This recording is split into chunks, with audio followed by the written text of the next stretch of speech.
Look at the air. Look at the hang time. People always debated, who's the greatest player of all time? Dumb question. Should be, who's the greatest team of all time? WGAG Radio. Sorry, Showtime. WGAG Radio. Back to back. WGAG Radio. First three-peat. WGAG Radio. Even with the flu. WGAG Radio. No push-off. WGAG Radio. And my favorite. Radio. Tough to beat that. What? You think there's someone else? Prove it.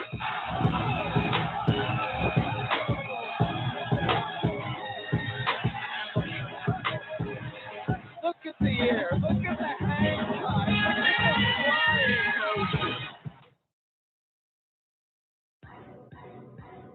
Intelligence agencies have infiltrated and created some satanic groups, with the resurgence of groups of this type beginning in 1966 with the birth of the Church of Satan, founded by Anton LaVey, which is what? Spelled backwards. Leviathan.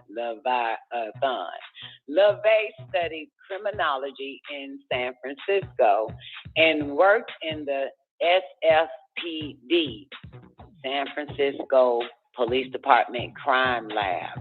He also worked as an informant for Interpol. Prior to the Church of Satan, LaVey ran a group called the Magic Circle.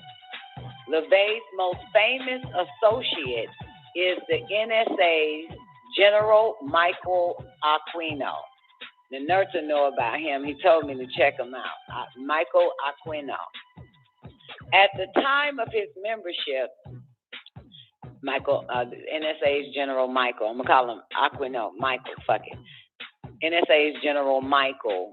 So at the time of his membership in LaVey's group, Michael Aquino was in, isn't really, Dr. York talks about him in The Man from Planet Risk?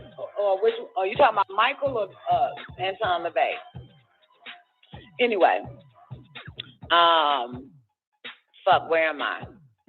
At the time of his, oh, for real. You know, I haven't actually read that book from beginning to end. I just read the book, but not from beginning to end. I go to certain pages and shit. You know, somebody say, yeah, it's on page, if you tell me right now it's on page 128, then that's me reading page 128. I have not read that book all the way through, from cover to cover. General Michael, wait, I skipped some shit. Okay, give me a second. Okay, so at the time of his membership in LaVey's group, Aquino, Michael, the NSA's general, he was an Army specialist in intelligence and psychological warfare. In 1973, he became the executive officer of the 306th Psychological Operations Battalion, contemporary with his funding of the Church of Set, S-E-T, y'all. The Church of Set. I told y'all they tell niggas to stay away from that ancient Egyptian shit, but them motherfuckers be opening up. What the fuck? Yeah, you stick to the white man wearing a diaper on the fucking cross, and we'll fuck around and goddamn open up the Church of Set. Now, y'all know who Set is, don't you? We know, but the rest of the dumbasses, Negroes, don't know the Church of Set, or Set. Okay. Wow. This shit here is interesting. This motherfucker, let me do it again. In 1973, he became the executive officer of the 306th Psychological Operation Battalion, contemporary with his founding of the Church of Set. All right. General Michael Aquino wrote, "From PSYOP to Mind War. The psychological, nope, I'm wrong. From PSYOP to Mind War. The psychology of victory." Is this not going on? Aquino's thesis We probably need to find it. I'll copy and paste this because we need to read his thesis on this shit, okay? Y'all game? Let me copy it. Somebody find the thesis. Okay? That's his thesis. From PSYOP to Mind War, the psychology of victory.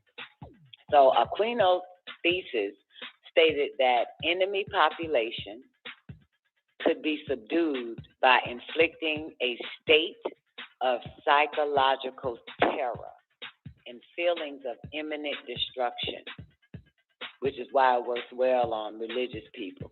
You notice that, Ethereum? Psychological terror and feelings of imminent destruction. He discusses the use of psychotronic weapons or electromagnetic weapons that influence the mind. Capitulation. Yeah. Capitulation could be induced without firing a shot by extremely low frequency signals. ELF. Extremely low frequency ELF. Right? Could be induced without firing a shot by extremely low frequency signals. Piggyback on broadcasts of radio, TV, or microwave communications to influence and manipulate the thoughts and feelings of the target population. Motherfucker. This nigga is the NSA general, okay? Y'all think y'all motherfuckers, y'all, what y'all be thinking when y'all be looking at them motherfuckers in the government? They just as cute as they want to be. They lie. They show you their whole little family, don't they? Show you their little family, their wife, their little kids, the dog, all that little shit, and everybody go back to sleep. Look at this motherfucker here. When was he the NSA general? This is thesis. He discussed the use of okay, I did that, right? Low frequency signals, ELF, piggyback on broadcasts of radio, TV, or microwave communications to influence and manipulate the thoughts and feelings of the target population. During the 60s, he was prominent in the Church of Satan and a close friend of Anton LaVey until he started his own Church of Set. A police intelligence report dated July 1st, 1981 reads, "The Church of Set is a group with hundreds of members that operate on a national level. Aquino is the official head of the organization and rules through a council of 9 who are in fact his lieutenants." You hear this? End quote from the police intelligence report. In the late 1980s, General Michael Aquino was accused by the San Francisco Police Department of being involved in a satanic child molestation ring centered on the daycare at the Presidio military base where Michael Aquino was stationed at the time. Probable victims were numbered at 68, many of whom had contracted venereal diseases. 22 families filed $66 million in claims against the Army, claiming that criminal charges against Michael Aquino were dropped due to pressure from the Army. You hear that? Aquino admitted to renting the German castle where the Nazis SS was formed and reenacting the secret ceremony that founded the Nazi SS among fellow spooks decked out in full Nazi regalia. General Michael Aquino is now one of the highest ranking officers in the NSA, along with General Black and General Hayden. It is important to note that Michael Aquino is first and foremost a military intelligence officer with over 40 years experience in counterinsurgency/infiltration operations.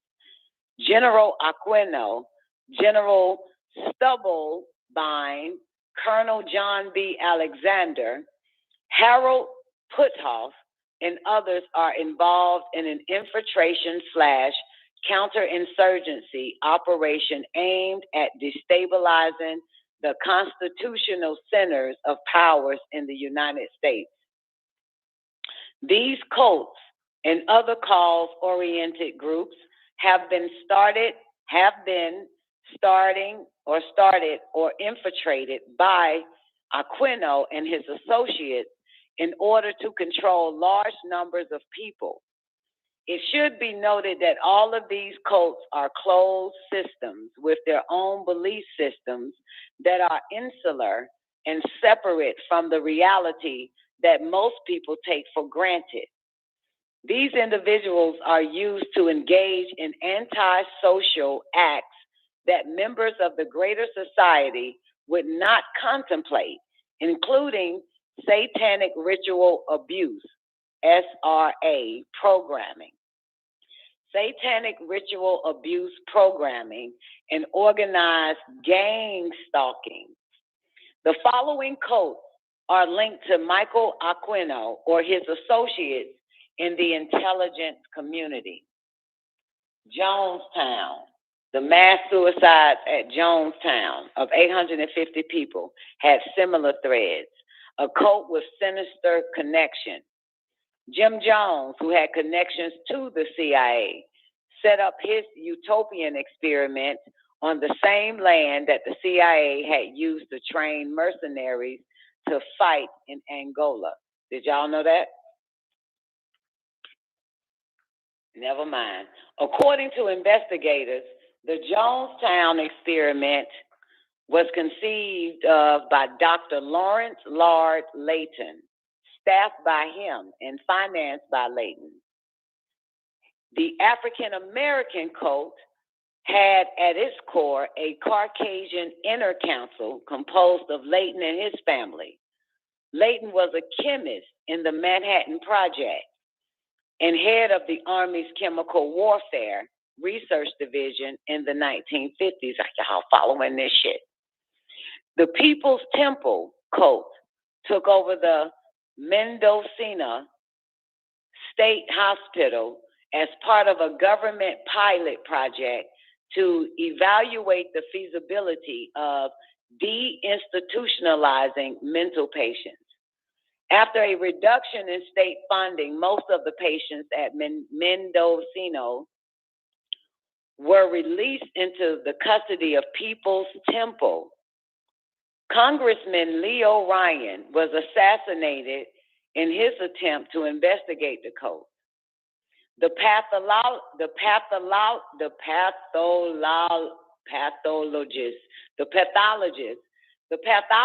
in Guyana reported 80 to 90% of the victims' bodies had fresh needle marks. Other victims had been shot or strangled.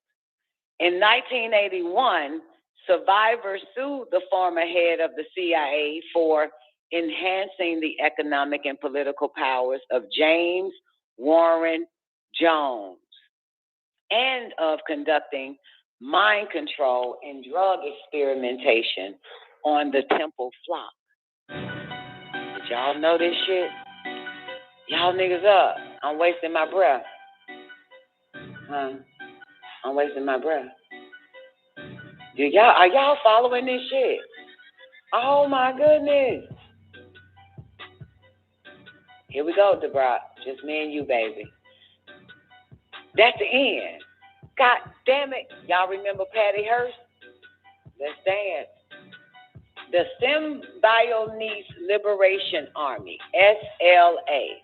The Symbionese Liberation Army kidnapped Patty Hearst in 1974 and went on a crime spree that terrorized California, and discredited the anti-establishment counterculture.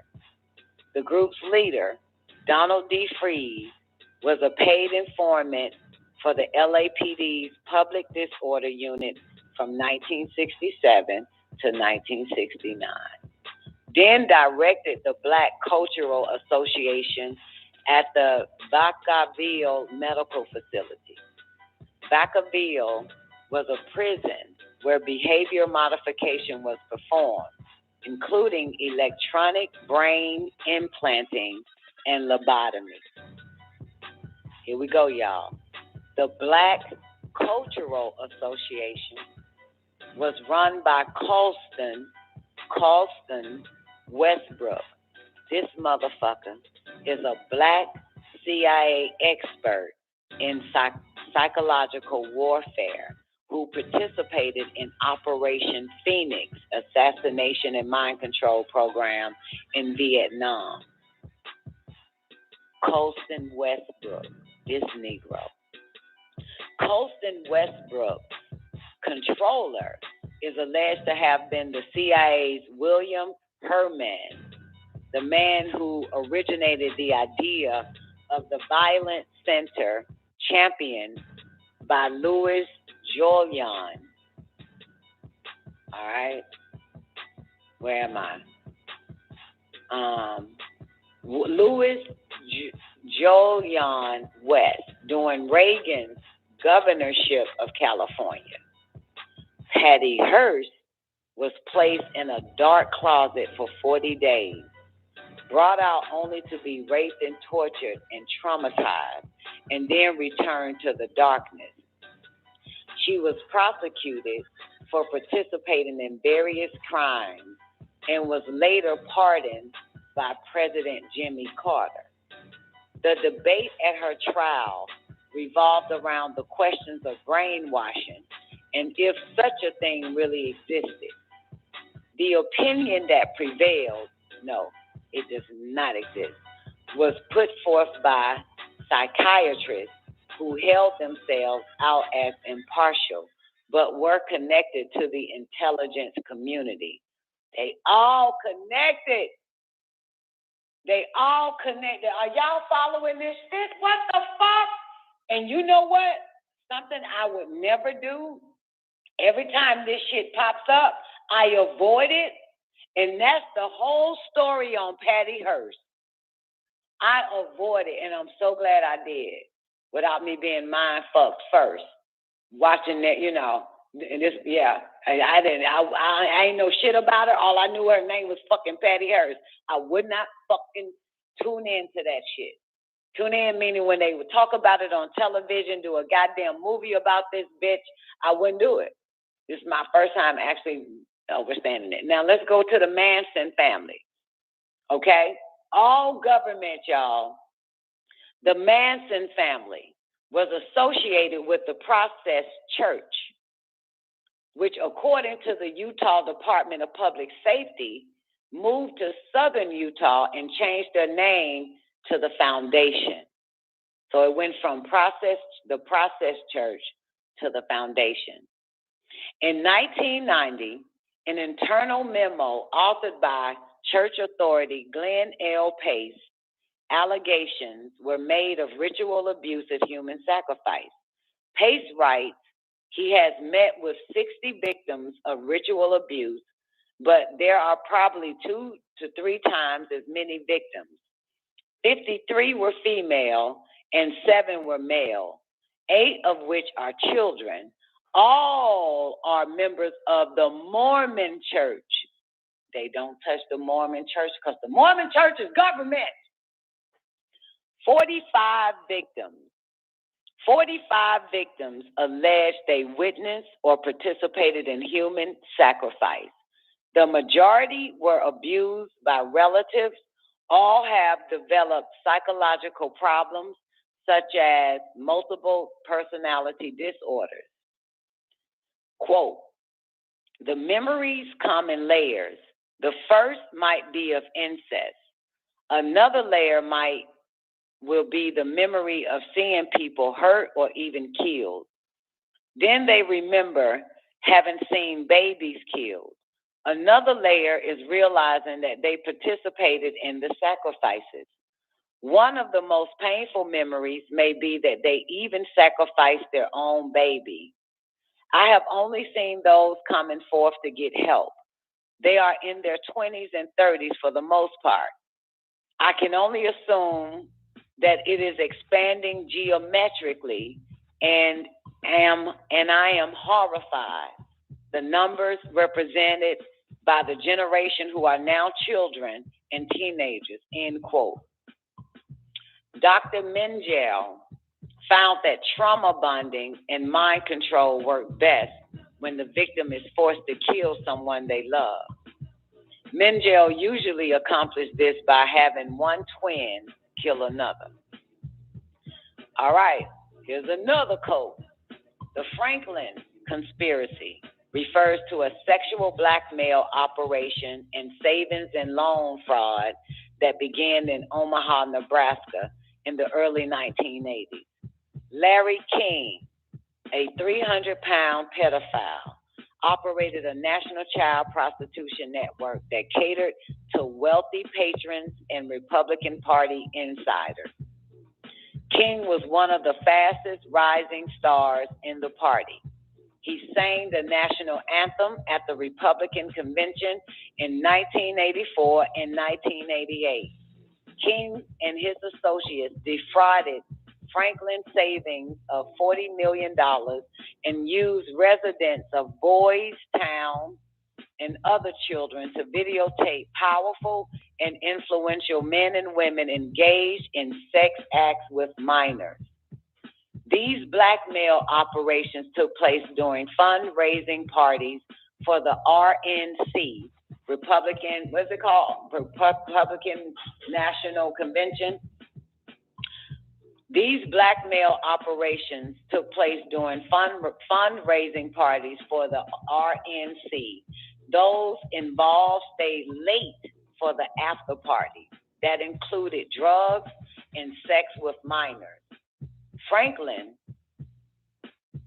the strategy of early MK Ultra was to use sexual blackmail operations that targeted political figures in order to ensure continued funding from legislators. You hear this? Victims who came forward testified that Larry King and associates performed satanic rituals and human sacrifices. Many of the children who came forward with their stories have since been murdered or imprisoned. The most prominent and vocal victim is Alicia Owens. Alicia Owens has been held in solitary confinement longer than any other person in Nebraska history. Larry King served 2 years for fraud and was promptly employed by his good friend, the editor of an Omaha newspaper. Lord have mercy. This is so much. Goodness gracious. CIA folks, here we go. Y'all ready? The next one is the Unification Church. Sound familiar to anybody? Listen to this CIA quote. The Unification Church of Reverend Sun Myung Moon had close connections to C.I.A. since its creation by the CIA. So the CIA created C.I.A. It's the Unification Church. 4 of Moon's early leaders were Army officers with C.I.A. credentials, and Moon's most influential aide, Bo Hai Pak, was liaison between the CIA and the C.I.A., making numerous trips to the NSA at Fort Meade, Maryland. Moon's church is fabulously rich and influential, with at least 600 front groups. It purchased the Washington Times newspaper for over $1 billion. What? The CIA. Washington Times newspaper for over $1 billion, baby. Let's move to the next cult. Wa-Shaitan, the devil times. Wa-Shaitan times. The children of God. C.I.A. next church. The children of God. The children of God cult in Argentina has been involved in ritual abuse of children for decades, but has evaded conviction despite voluminous, undeniable evidence and victim testimony. David Moses Berg founded the church in the 1970s, advocated using sex to entice new members into the church. Berg's own children and former members have stated that they were forced into sex between the ages of 4 to 10 years old with high-level church members.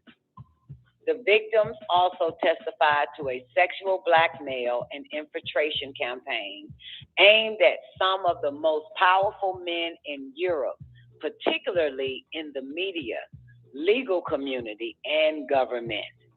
Powerful figures of political and financial support for the family included Libyan President Muammar Gaddafi, probably why they killed him, huh? Chilean dictator, Chile dictator, Augusto Pinochet,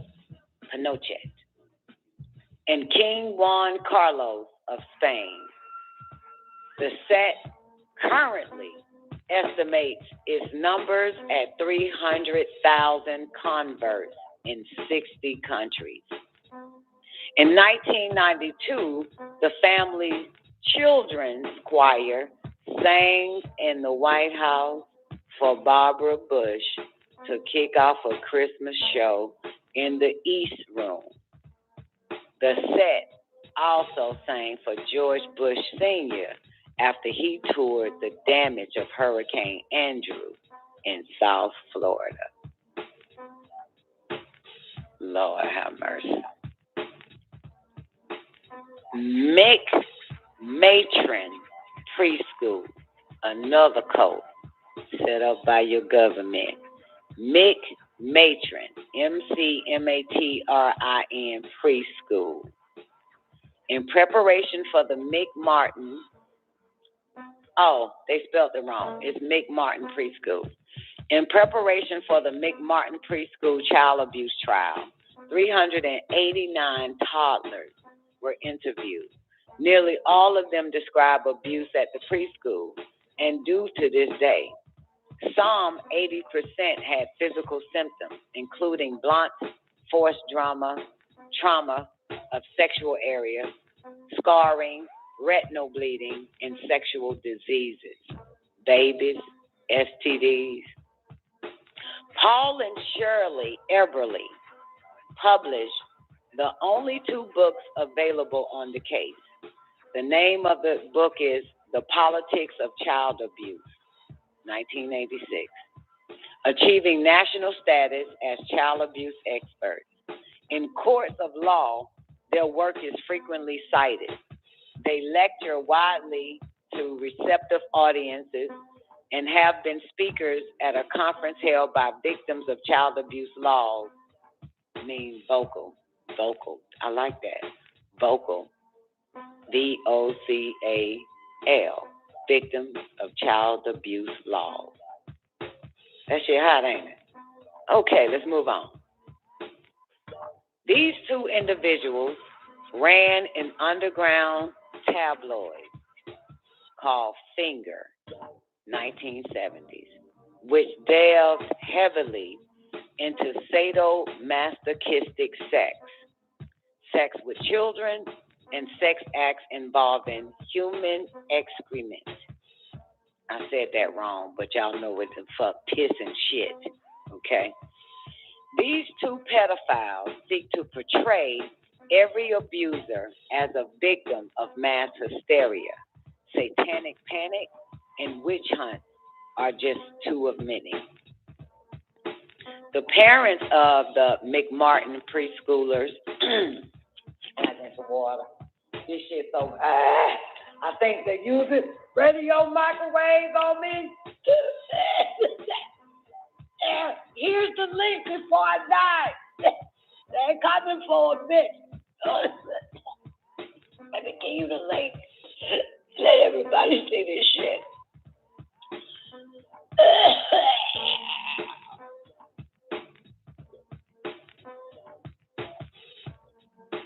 Trying to use radio app.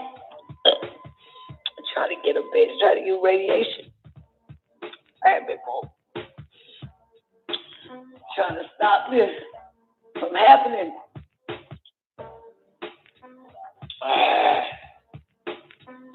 I survived. I fucked them up. They don't know.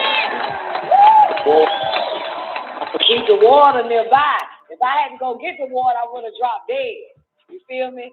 But they don't know I'm the nigga that keep water in my pocket while the rest of you niggas carry hot sauce with you. Nigga, I keep the water by. They were coming for a bitch. You can't get me, bitch. Remind me of my favorite line on Set It Off. When Queen Latifah finally came back, Queen Latifah walked in that bitch. It was like, you back, Cleo. She was like, yeah, they was all on me, but I represented. That's my favorite fucking line. They was all on me, but I represented. They tried to get a bitch.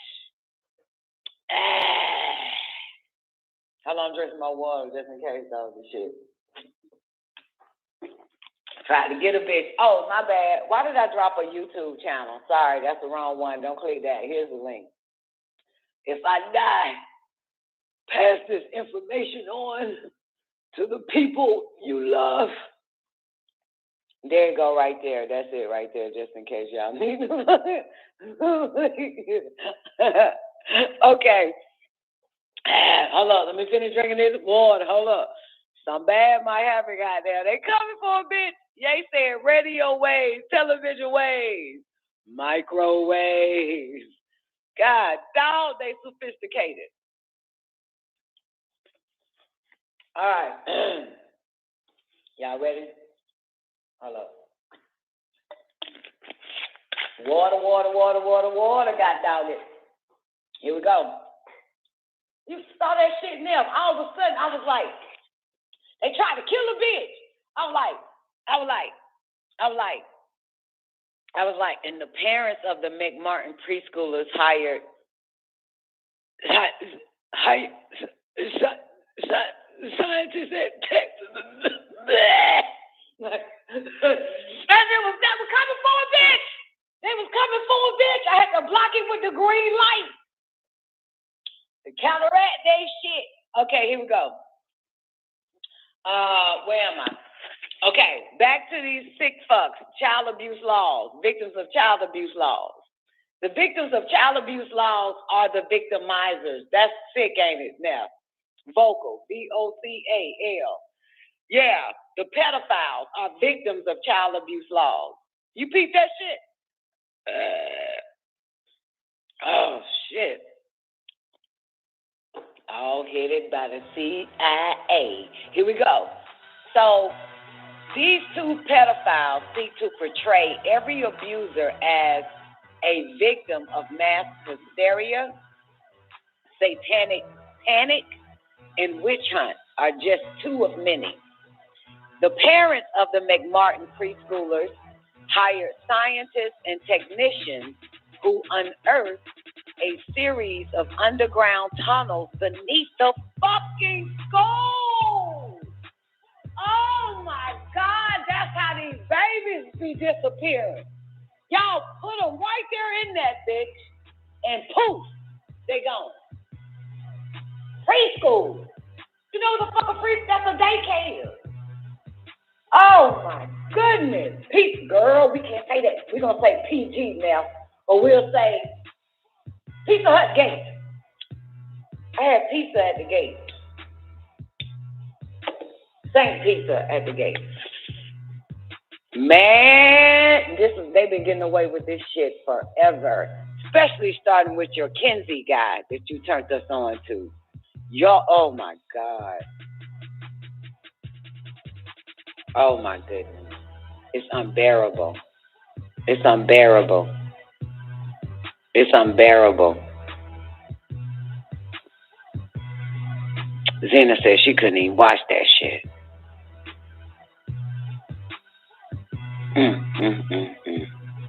Lord have mercy. Okay. All right, y'all ready? Let me finish up this old sick ass motherfucker. Then we're going to go into the Scientology. Okay. So, what I tell you, underground.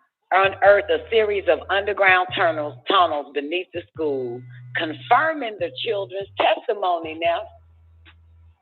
You know what's interesting? Anybody still alive with me right now? Please tell me they didn't wipe your brains when I asked y'all, do y'all remember they wiped mine. 51, right before the Scientology, 51. I'm on that paragraph, page 51 of this PDF. Listen, Above Majestic. Now, you remember the guy on Above Majestic? He said that we will go to school, right? And they would tell us that we're going on a field trip. And they put us in this bus, in a van. Yes! Put us in a van, right? And then we'll get out the van and end up having to walk underground. Go underground and shit. He said, and then they'll make us watch a fucking film. We need to watch Above Majestic. That's so much shit in that shit. Since the CIA and the FBI and all the rest of them bastards declassified a whole bunch of shit. Yo, that shit. Oh my God. And it never made sense to me. Why would the government want your child that fucking young to be going to school? Yet they're incompetent until they reach 18. Shouldn't that's when children go to school at 18? That way they can't get mind the fuck body wise as well and led into lied to and shit, girl.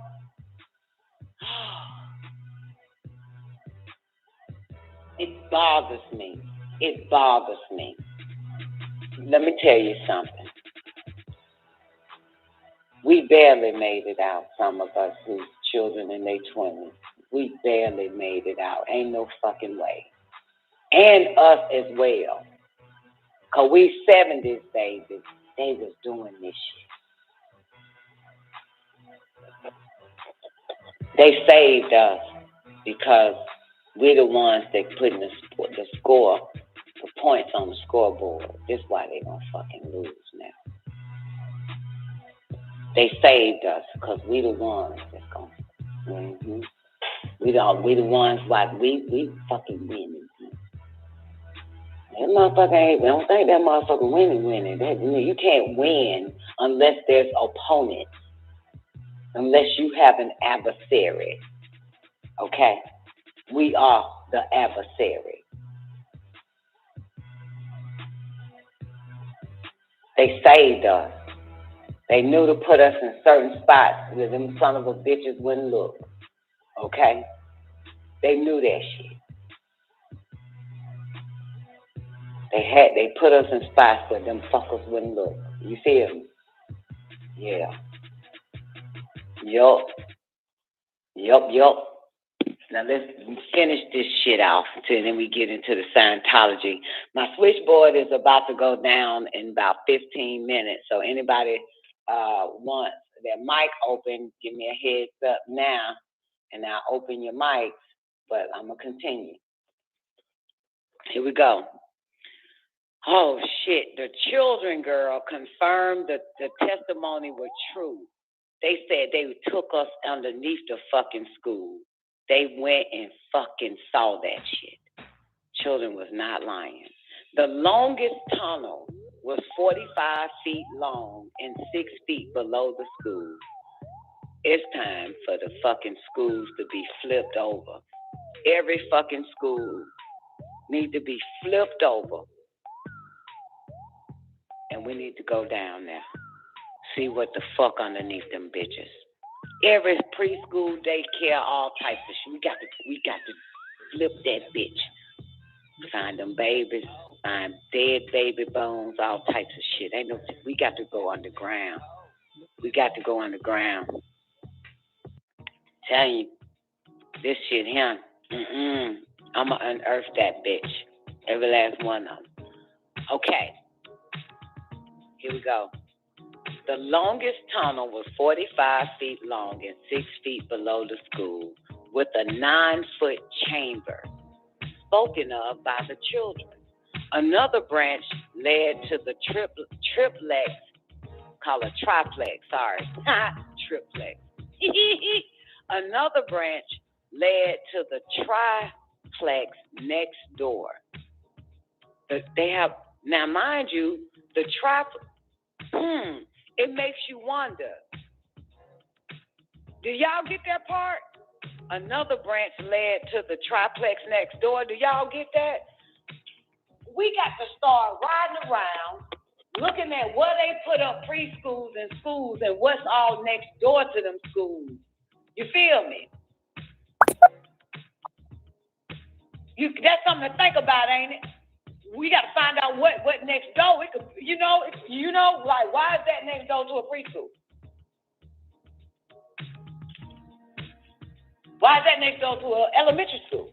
We got to it's time to look. It's time to find out. The same way why Planned Parenthood is next door to a motherfucking butcher shop, a butcher manufacturing fucking company that sell people meat packages.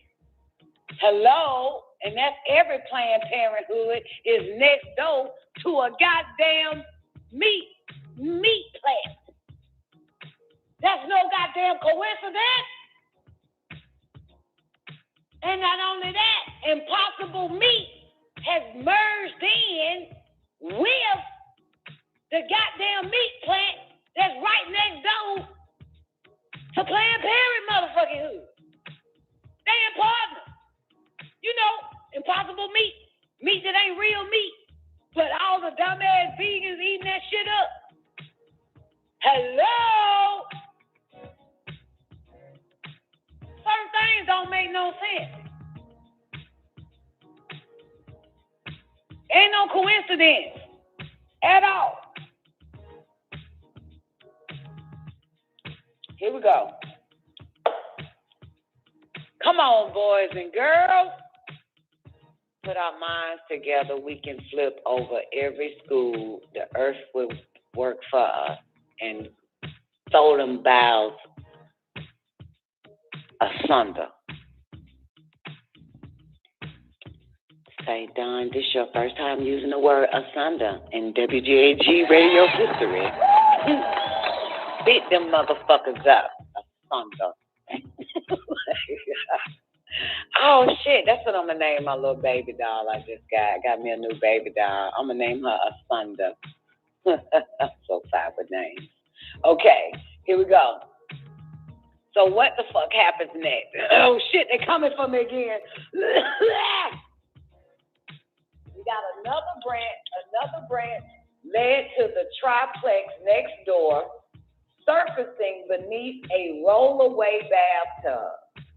Forensic tests on thousands of objects found at the site included 200 animal bones. The tunnel was dug in 1966. Know that number? 1966. The year of the school's construction by the father of the defendant, Charles Bucky. Bucky built the school and worked for the Hughes Tool Company. This is an older age. Hughes is C.I.A., y'all. The father, C.I.A. Y'all fucking hear this shit? Members of Congress expressed optimism Sunday about the prospects for reaching a deal to avoid the fiscal cliff. Fragile ceasefire between Israel and Hamas is entering its third full day, and both Israelis and Palestinians. Bottom line, Senator, if the president nominates Ambassador Rice to be the next Secretary of State or some other supplementary question. Do you personally believe that gay people are born gay? Impact segment tonight, the Talking Points memo. Hot damn politics. Hot damn politics. Hot damn politics. Hot Hot damn What you say? damn politics. Hot damn. Oh, man, Hot not damn. Hot diggity damn politics. Hot diggity damn politics.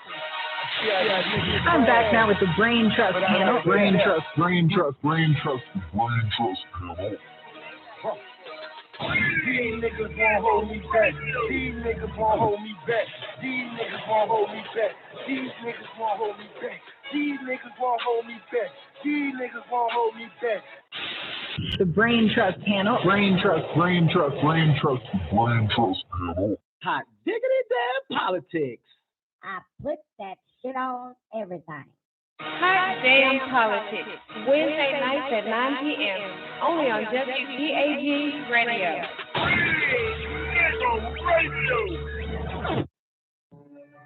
نشهد أن لا إله إلا الله وحده لا شريك له الحمد لله رب العالمين الحمد لله الوالي الكريم وصلى الله على الأنبياء أجمعين والمسيح والمهدي والمجدد لمن مرسلين أما بعد.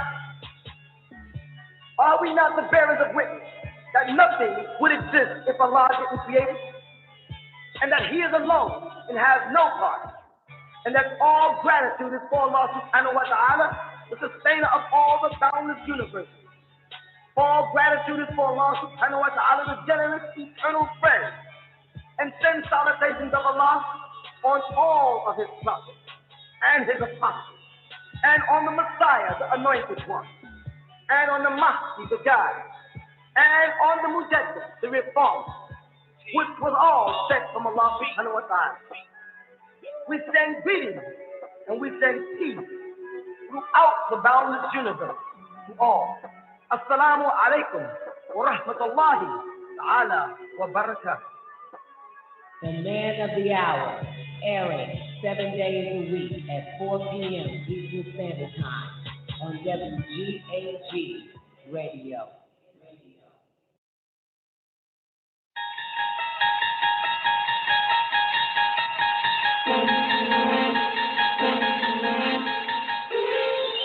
You'll unlock this door with the key of imagination. Beyond it is another dimension, a dimension of sound, a dimension of sight, a dimension of mind. You're moving into a land of both shadow and substance, of things and ideas. You've just crossed over into the Don Nicoleone Show. Oh yeah. Y'all already know what time it is. The moment that you've been waiting for. The one that you've been waiting to hear. The one that calls the call, that calls the effect. Put your hands together for the baddest bitch in El Cologne.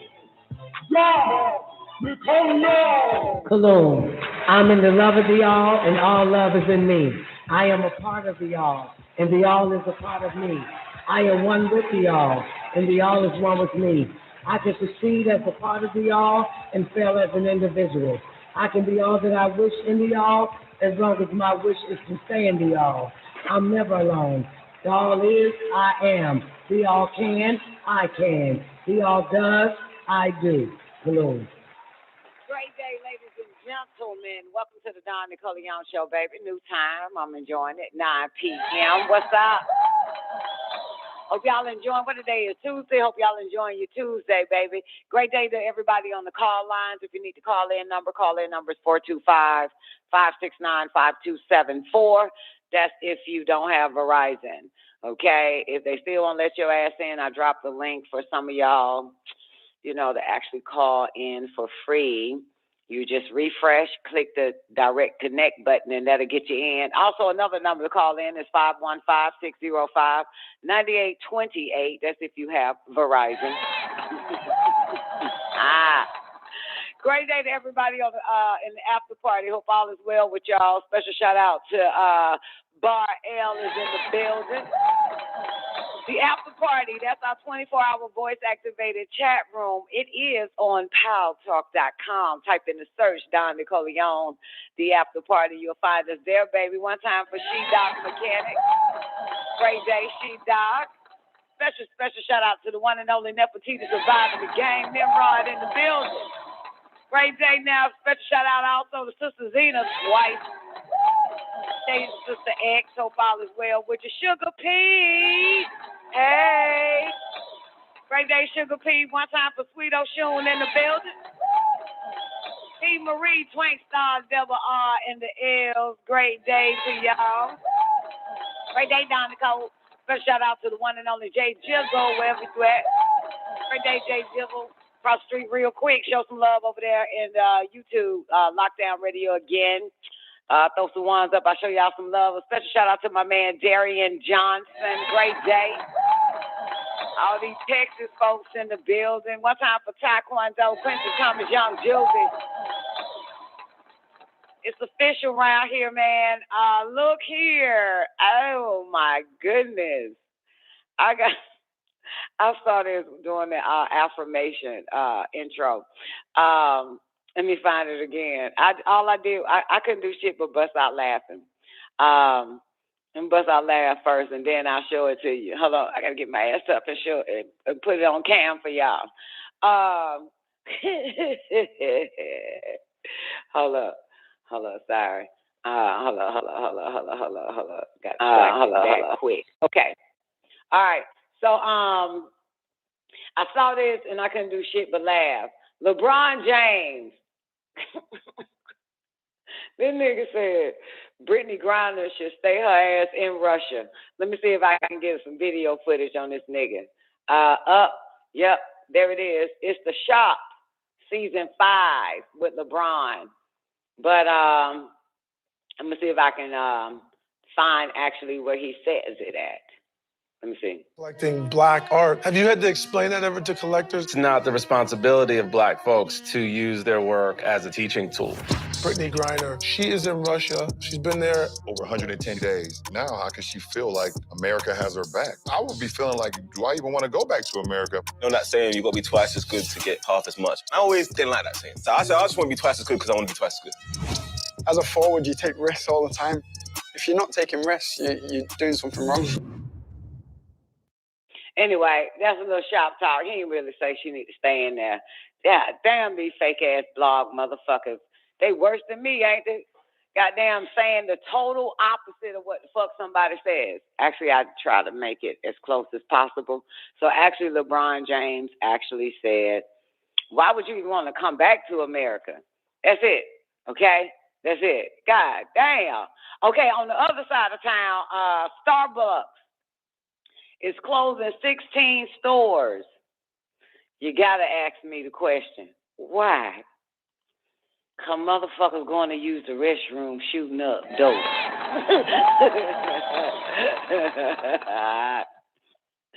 Motherfuckers going to the restroom shooting up dope. You really? Starbucks? Nah, bitch.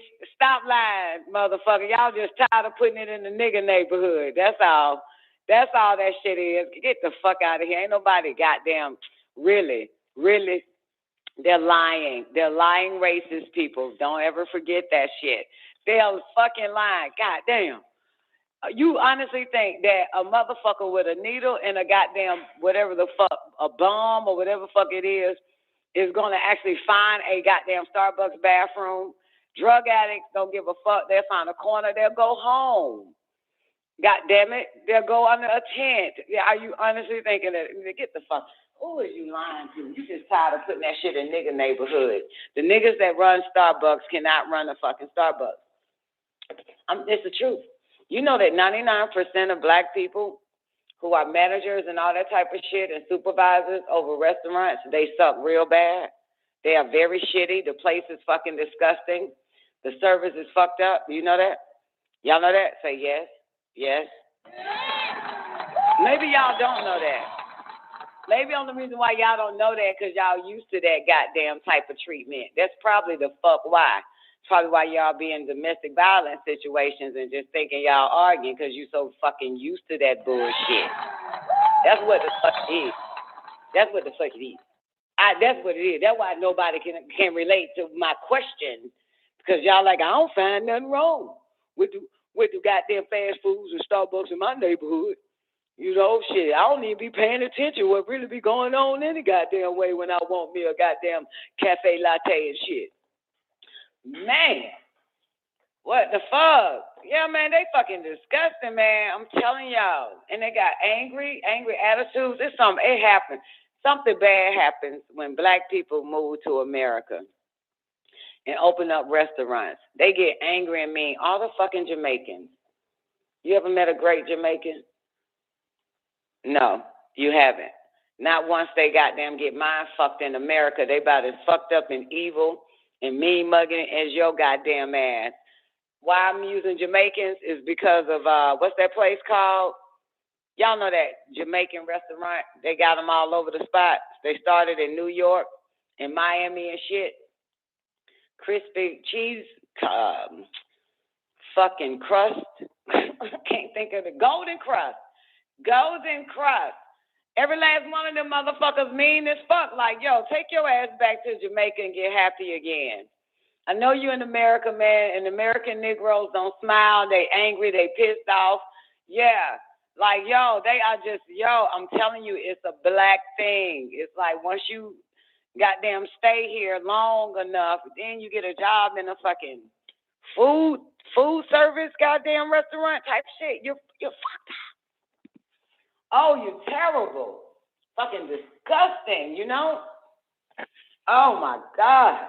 You're not happy no more. You need to go back to your natural environment where the ocean yields to you, the sun bends to you, and the fish commit suicide for you. Now, I have not met a happy nigga yet.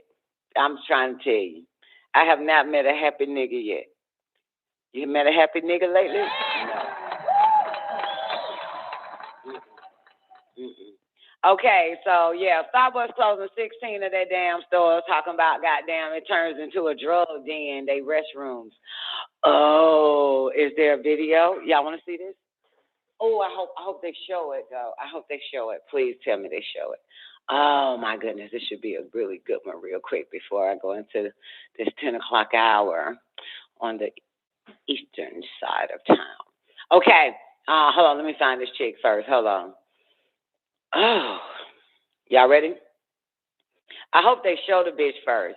Okay, this was July 9th. It's on YouTube. This is July 9th, okay? I'm not going to say, oh, damn, this shit 19 fucking minutes long? Well, let's check it out anyway, okay, boys and girls? Are y'all ready? Here we go. Let me put this cam. What am I doing? What am I looking for? This here. Damn, that's a lot. All right, here we go. All right, let me open up the cam for you people over there in the after party. Okay, here we go. Y'all ready? We're going to bear with this. I'm not going to even set the stage. I just want y'all to pay attention and watch this shit. You got to keep your eyes on. Here we go. Studio 31.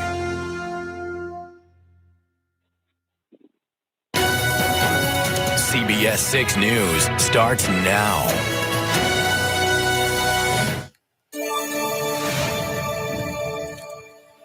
Developing now, we're learning of a massive explosion in Look, first of all, look at it, broad. This y'all news reporter. What's up with her? Huh? What's up with this lady? Why this lady look like this going to work? Come on, let's go. Here we go. Let's continue. Large fire at a One Oak plant in Medford, Oklahoma.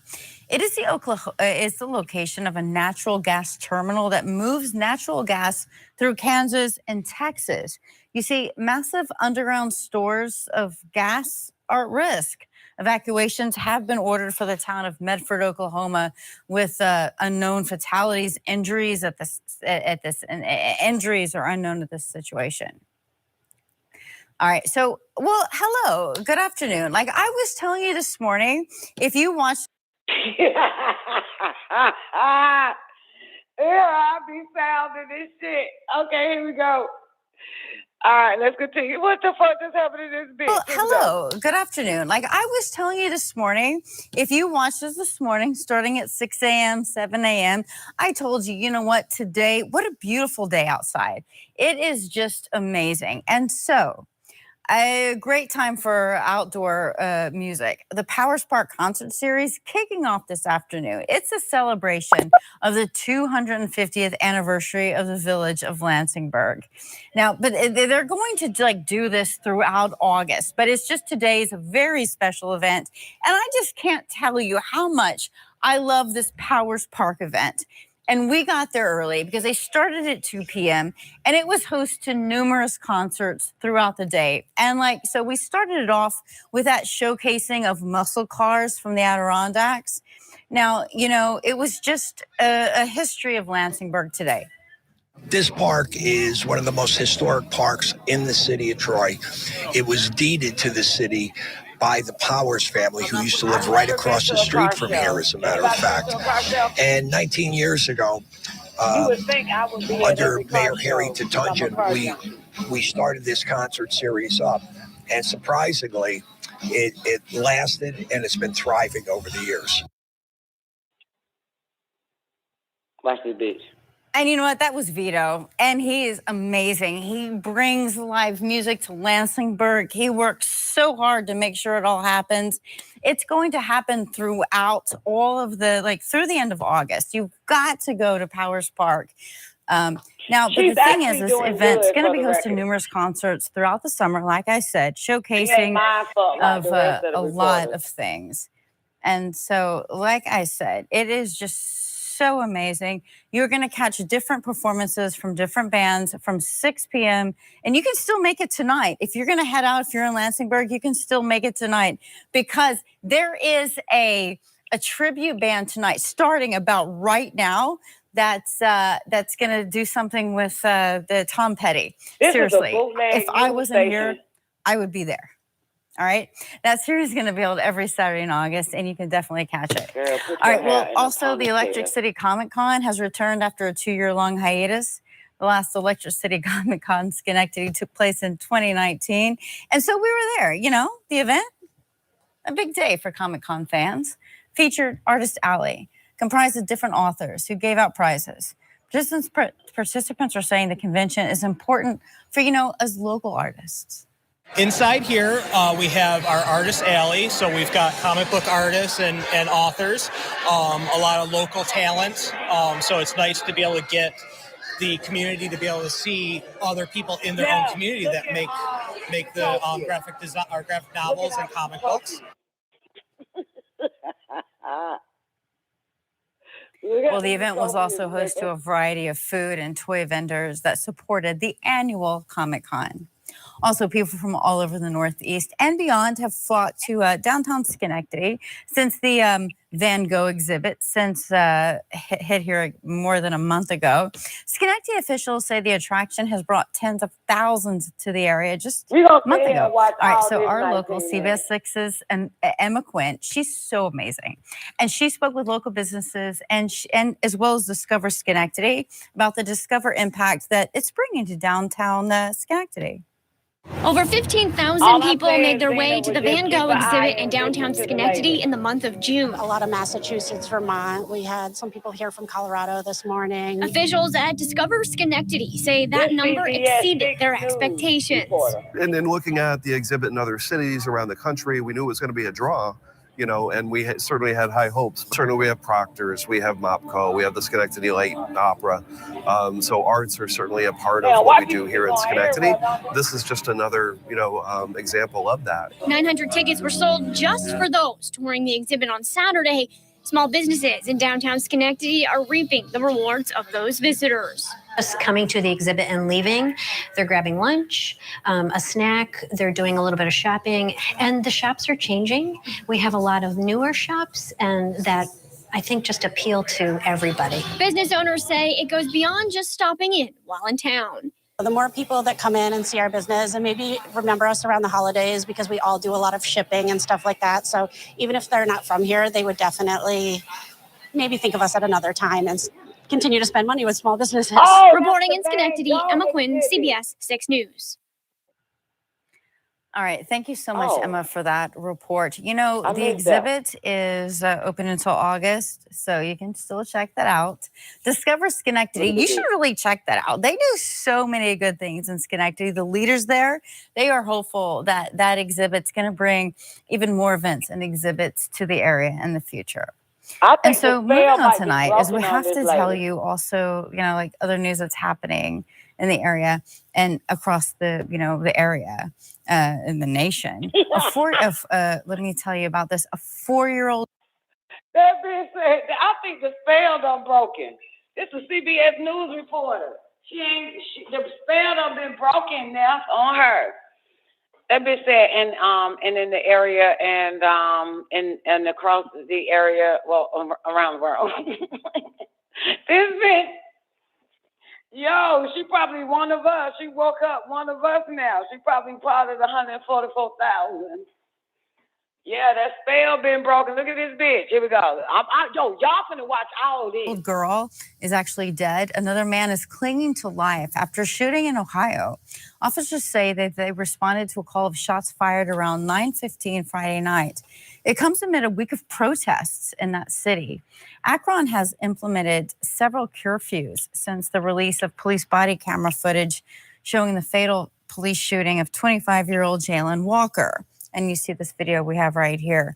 Now, an Ohio pastor calling for calm from police and protesters. We all are in a heightened sense of emotion, but I'm not going to ask one side to calm down if I'm not going to ask all to calm down. Yes, sir. And some of this is bad emotions and it's leading to bad actions. Everybody's got to stop. There's a baby here that won't see 5. Yes, it will. Now, last weekend, the city canceled its 4th of July celebrations out of an abundance of caution and safety for the city.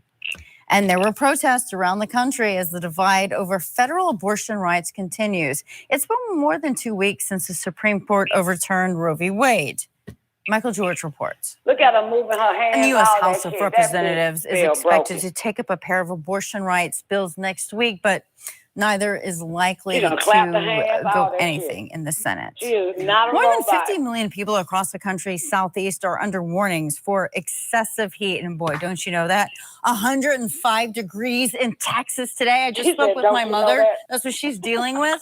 It's a major heat wave. And it is, it's just heading. This bitch, she's my favorite reporter from this point on, yo. Yo, did this bitch say, don't you know that? CBS News reporter. Everywhere. We're so lucky. It's only 80 degrees here. We are really lucky here in the capital region. I mean, let me tell you about that. These areas are reaching such areas. I mean, it's Houston, Austin, San Antonio. I mean, they're not expected. It has happened. Like, you don't need us telling you that it's bad.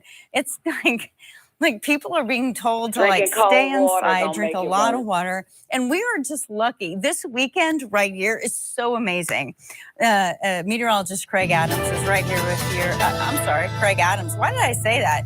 Of course, clearly, like we're taking a live look over downtown Albany. And of course, just like me, meteorologist Craig Gold is working a double shift. And so he's in, and we've been tracking this. And, you know, we've been talking about just like what it's been like across the country and the different reasons that why it's so hot in other areas. And we're having really nice weather here. So let's get over to Craig Gold. Hey, Craig. All right, good evening, Heather. And yeah, the weather has been quite nice here across the Northeast, and that is the reason why is high pressure is still sitting over the upper Midwest, close enough to keep us bright, sunny, comfortable, all the active weather down to the south of us, and that's the way it's going to stay through the second half of the weekend. Not only that, but humidity levels through tomorrow will be nice as well. They'll start to come up as we get into Monday.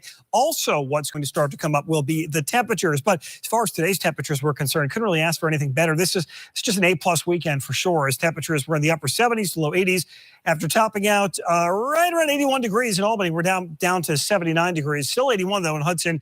We're at 74, a little cooler in the Berkshires there. Pittsfield Pittsfield 76, Bennington, Vermont, Broad Alban at 77. There's a live look, by the way, right now over downtown Saratoga Springs, teeming with activity here along Broadway, 77 degrees. Big night tonight in Saratoga Springs, specifically SPAC is, of course, night number 2 for Dave Matthews Band. So if you are headed out there, you're probably leaving right now or you're there already, you've got temperatures in the 70s when the concert kicks off. And by the time you're leaving, it'll be in the low 60s. A real nice, pleasant night ahead. We'll talk about that heat building in, how long it's going to last, and the next time you're going to have to break the umbrellas out. That's all coming up in my full forecast in a bit. Heather? I mean, you know what? And what a beautiful weekend. And if you don't tune in to the weekend morning forecast, you should, because Craig and I let you know exactly what you should expect. And for the latest updates online or by downloading the CBS 6 Weather Authority app, you can always get that on Google Play. Such a nice weekend. I mean, all your outdoor activities. Everybody got the White House right now says President Biden spoke to Paul Whelan's sister Friday. According to an official, he told Elizabeth Whelan that he's committed to bringing her brother home from Russia. Paul Whelan was arrested in 2018 on espionage charges. The call came after Elizabeth Whelan asked for a meeting with Biden during a CNN interview on Wednesday. She had accused the administration of prioritizing Brittany Griner's release over Paul Griner, a WNBA star who's also being detained in Russia. Remember, we've been telling you about this morning. We told you about how she pleaded guilty and she's the WNBA star. The White House says the government's in regular contact with the families of several Americans held hostage or wrongfully detained abroad. All right, so still to come tonight, we want to give you an update on the assassination of the Japanese Prime Minister, Shinzo Abe. What the Japanese government officials are saying about the security threat, and what that slang means for the country. And about that. Need some over here. But you can't kill a robot. Okay, time right now is 6:16. Give me just a second here. We're going to go ahead and fire up these graphics for you. We're going to talk about just an absolutely gorgeous start to the weekend. And, look, it's not going to be any different for tomorrow as if you had plans to play golf. I don't really think there's much of a factor of anything out there for you that would really hinder your game other than your game. Temperatures this afternoon were in the 80s, and it's going to be no different as we're looking at tomorrow as we should wind up in the lower 80s. Light westerly winds will accompany that sunshine. So again, the wind is not going to play a factor into whatever club you're pulling out of the bag. Now, I will say this, you may find some brown spots on the golf course there and on your own lawns as well if you do not have sprinklers, because we do have event in Albany this afternoon. The Albany County Sheriff's Office hosting the United States Police Canine Association PD1 trials where dogs and handlers competed from all over the state. It's mainly to get a certification as well as being able to compete against your other. Former Prime Minister Shinzo Abe arrived back home in Tokyo today. His body was moved from a hospital in the Nara prefecture where he was assassinated. His wife traveled with the body. That's as a top police official acknowledged security lapses and said authorities will now conduct a thorough review of what went wrong. The attack authorities will now conduct a thorough review of what went wrong. The security lapses. He was assassinated home in Tokyo today. His body was moved from a hospital in the Nara prefecture where he was assassinated. His wife traveled with the body. That's as a top police official acknowledged security lapses and said authorities will now conduct a thorough review of what went wrong. The attacker has told authorities that he acted because rumors were connected with religious organizations that he opposes. Also in Japan, handguns are outlawed. Only shotguns and air rifles are permitted with a special license. Now, importing is illegal too. People applying for the license to go through a stringent background check, including clearance from a doctor and divulging family information. They also have to pass a skills test showing that they know how to use guns correctly. It also tests accuracy. They're also required to buy. I just want to say, you're going to always know they lying when they blame somebody else quick, fast, in a hurry. Did y'all hear that? Y'all hear that part? when they said that they were saying it's probably some religious group because their views are different from the prime minister. Get the fuck out of here. Stop distracting people to look left. Motherfucker, your own people, listen, your own people are the ones that always assassinate you.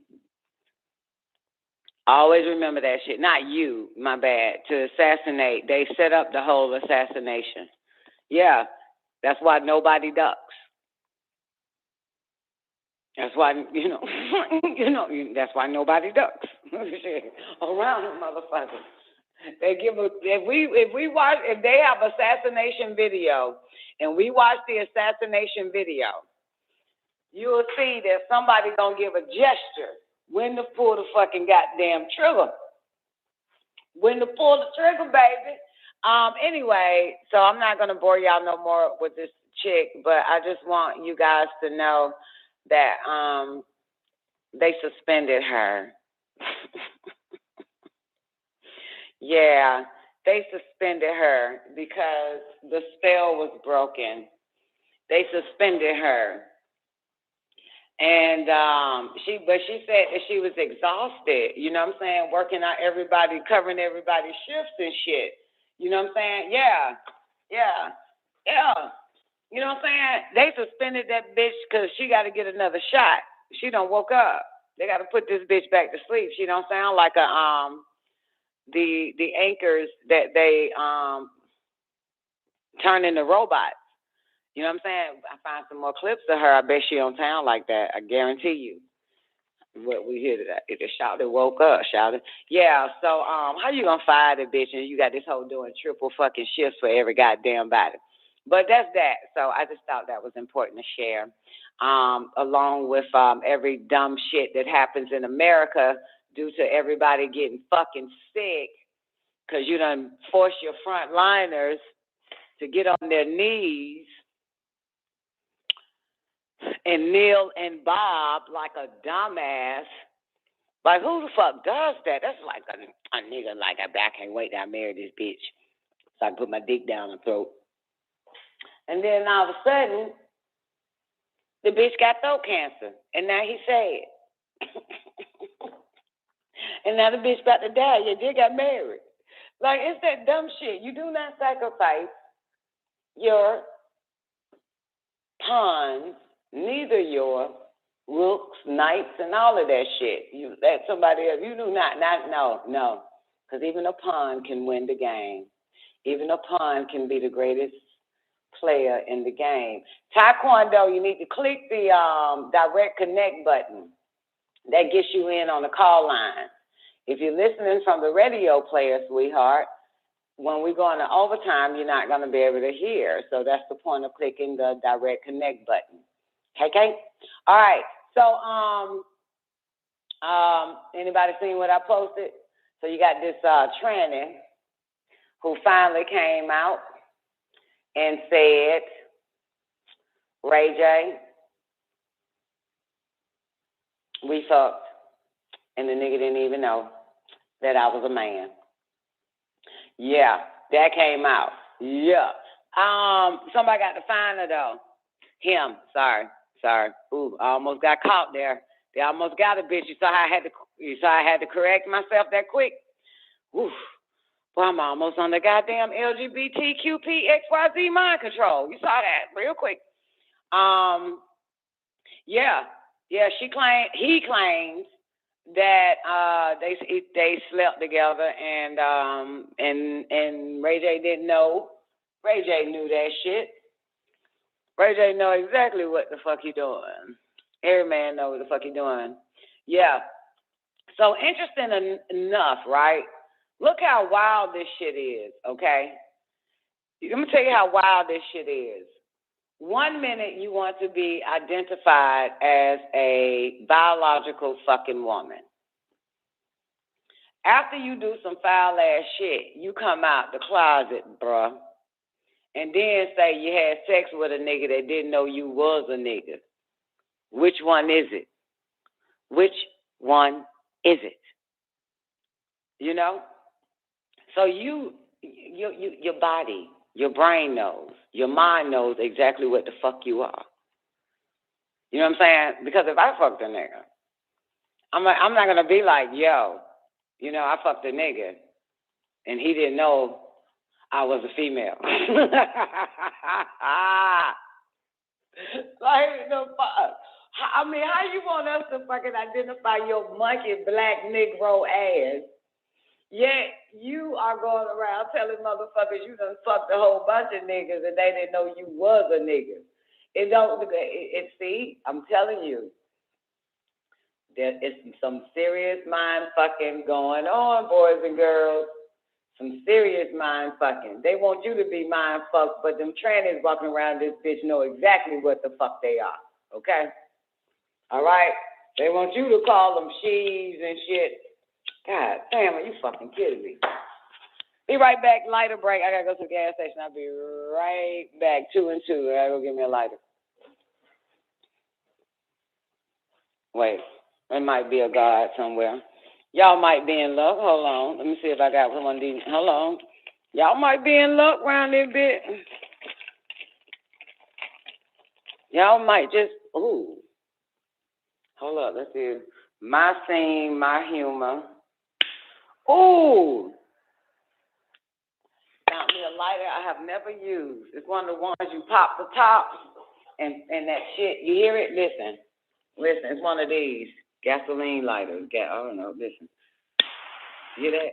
Oh, my sense of humor may hurt your feelings. That's what it says. I don't know who gave me this. I don't know. But good thing. All right. I'll be using that for the rest of the night. Okay. All right. Yeah, I guess it's a torch. Yeah.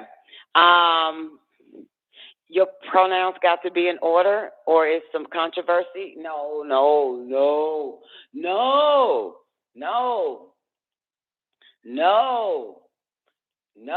Yeah, I want everybody to goddamn conform to that shit, man. Goddamn. No, that is. Anyway, interesting enough, though, y'all remember doing LGBT month in June? Was it in June? Yeah, they know better to put that shit in July. But look here. You remember LGBT month in June, last month? And Ray J came out and talking about all black men, y'all need to accept these black males as your, black fag males as your friend and find one and be friends with them. And then all of a sudden this little tranny nigga done came out. See, this is what the fuck happens. This is what happens, man. You mind your fucking business. Do what you do, motherfucker. I got something, though, for real, at the end of the day. And then I'm going into my C.I.A. bullshit. A lawyer, a female lawyer, she warns you humans that self-checkout could cost you thousands of dollars. Stop using the self-checkout.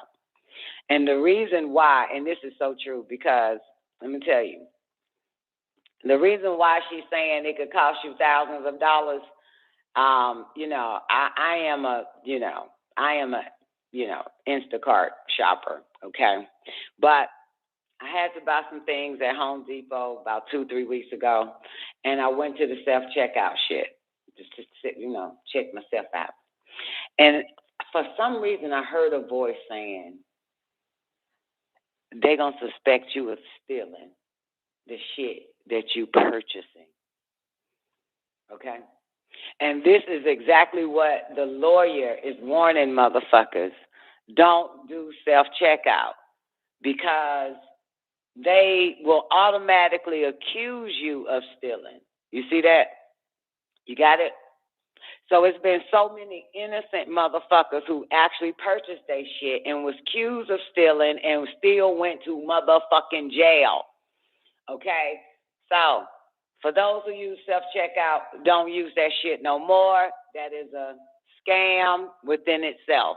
One, you ain't even paid the motherfucking work there. But I always wanted to be a cashier. That's why I do it. I always wanted to. Unfortunately, no place will hire me, okay, because I'm not slave material. So I love doing it. It's the bomb, and I want to get better and better at it, that type of shit, be able to know where the barcode at and beep, beep, beep. I want to get so goddamn good at it. But that was it. That was the only reason why, you know? And so, but anyway, but yeah, hundreds of thousands of people have lost hundreds and thousands of fucking dollars because they went to fucking jail being accused of stealing at self-checkout. So no more self-checkout, okay, boys and girls? All right. Oh, well, you motherfuckers here at WGAG Radio don't do self-checkout. Okay. Well, kudos for you. Well, just in case that line was ever long in the next 2 goddamn weeks, don't take your ass to self-checkout.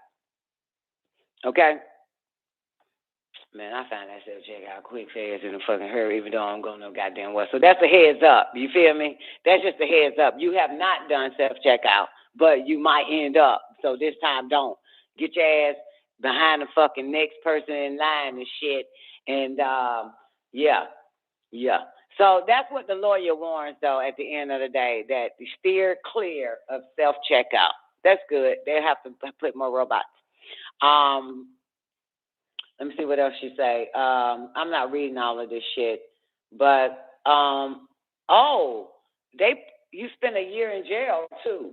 So, yeah, stay the fuck away from self-checkout. Everybody game? All right, let's go. I heard that boy say, man, they think goddamn, they watching your ass, girl. I heard that boy. Yeah, but see, I'm protected. Y'all don't know y'all protected yet. I heard that shit. They had to shield the beach that day. You feel me? They shielded me. That's what they told me. But I'm glad this shit popped up. Because they were like, man, you can be accused of fucking stealing. I said, motherfucker. They can accuse me in that fucking thing. They'll goddamn lose. You feel me? So it's a lot of innocent people that was accused of stealing, ended up having to go to jail. It's some foul-ass shit with this shit. Okay? All right. So that's that.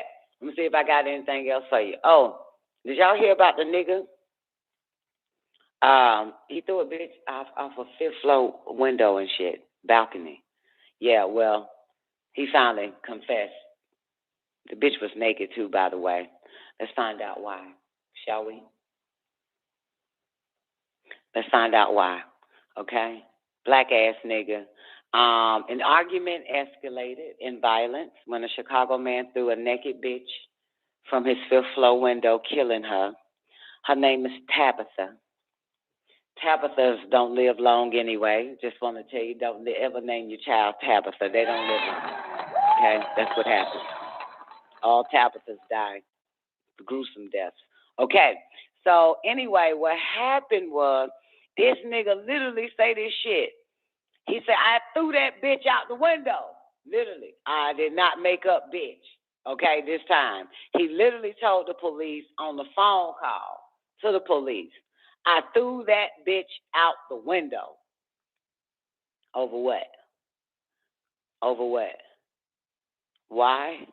Police say an unidentified woman arrived at Tillman's apartment on Magnolia Avenue around 10:40 p.m. on July 7th. Tillman was in bed with Tanner. Oh, shit. That's how he threw her ass out the window. The other bitch showed up at this damn house, and he was in bed with the bitch.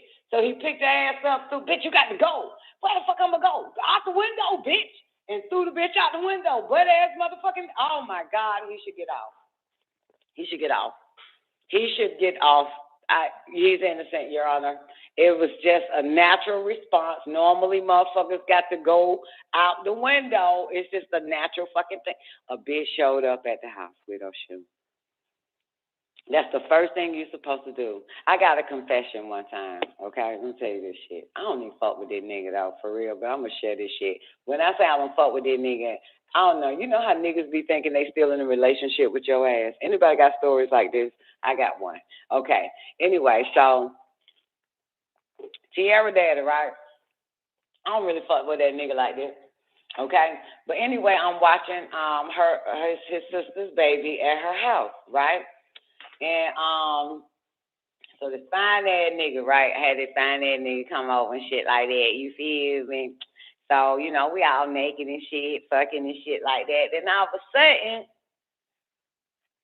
her goddamn brother, which is Tierra daddy, show the fuck up. You feel me? Girl, nigga butt naked. I put the nigga in the closet. I put the nigga in the motherfucking closet. Nigga, get your ass in the goddamn closet, okay? And obviously, it wasn't a goddamn fifth floor window. You can goddamn tell a nigga to hang outside. So anyway, nigga butt naked in the closet. Tierra Daddy show up. I should tell Tierra this shit. Anyway, now that I remember, Tierra Daddy show up and shit, right? So he come upstairs and shit's like a little townhouse and shit. And so, you know, I'm in, you know, his sister's room and shit with the baby she just had. You know, that type of shit. Tierra born too, by the way, okay? That's why I say I don't know why niggas think they still in a relationship with your ass. That shit, that nigga, shit, never would. Hey.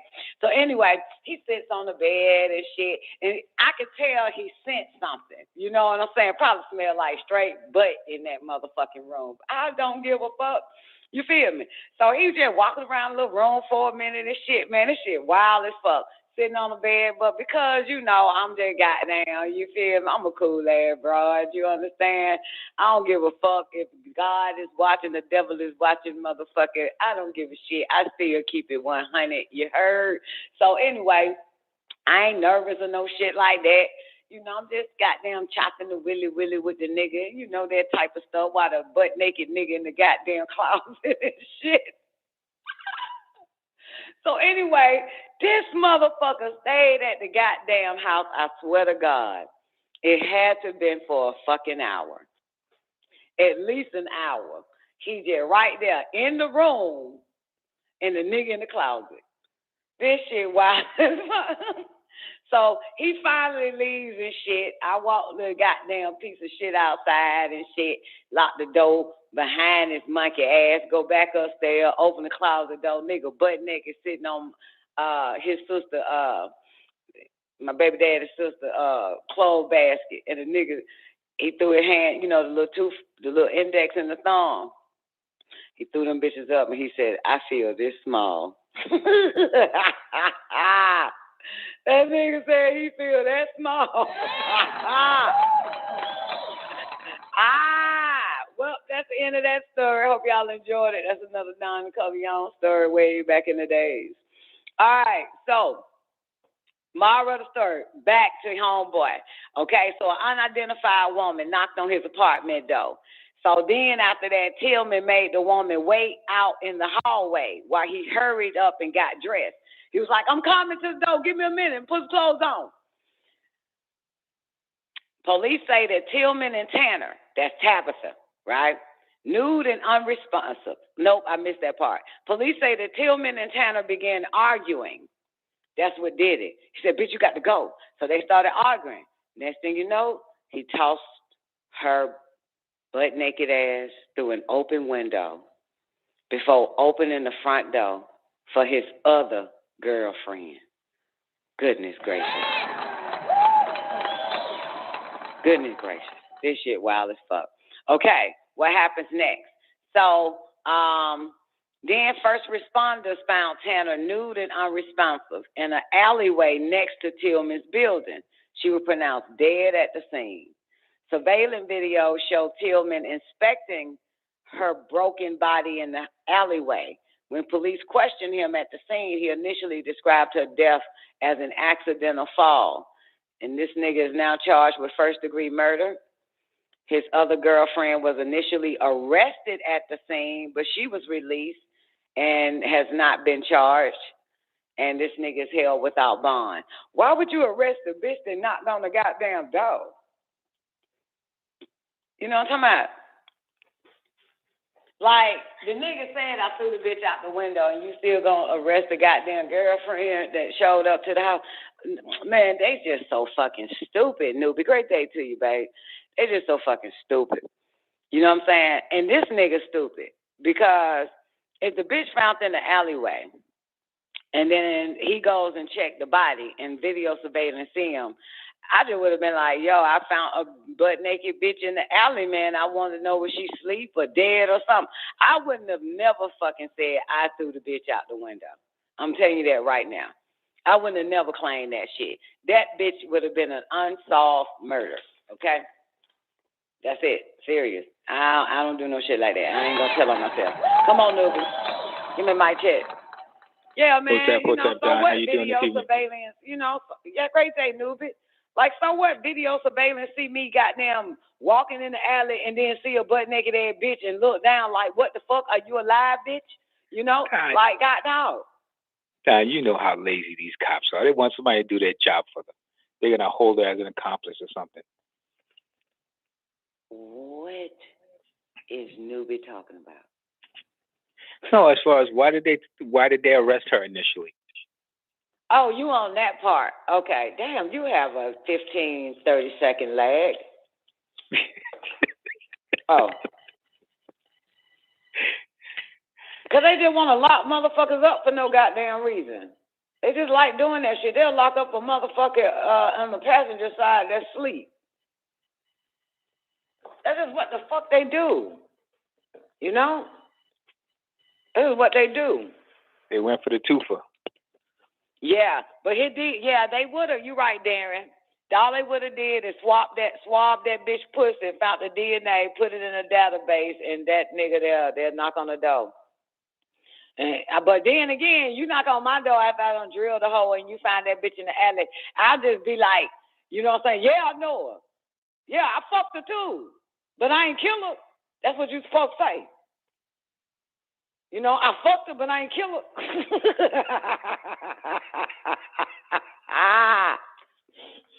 That's what you supposed to say, right? You supposed to say that we found DNA evidence. Yeah, I fucked her. You know what I'm saying? But I ain't kill the bitch, man. Shit. You know? That's some wild ass shit, man. Damn, that nigga in prison for throwing the bitch out the window. Butt ass goddamn naked. Say it now. Oh, you gotta love shit like this, man. I'll beat every crime. I just want to put that on record. I will beat every crime I have not committed. See how I worded that?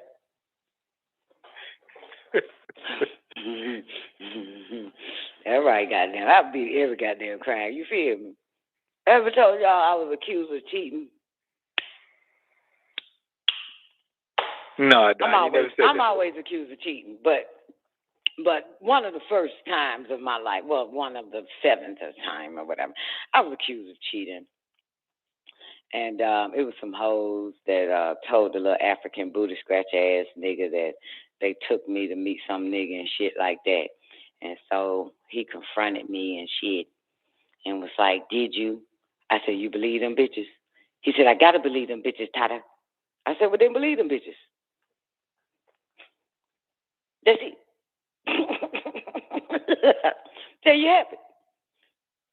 He was like, no, I want you to tell me. I said, no, motherfucker, you believe them bitches, then that's what the fuck it is. God damn it, now get out my face. Mind your business. God damn it, you got your answer from them bitches.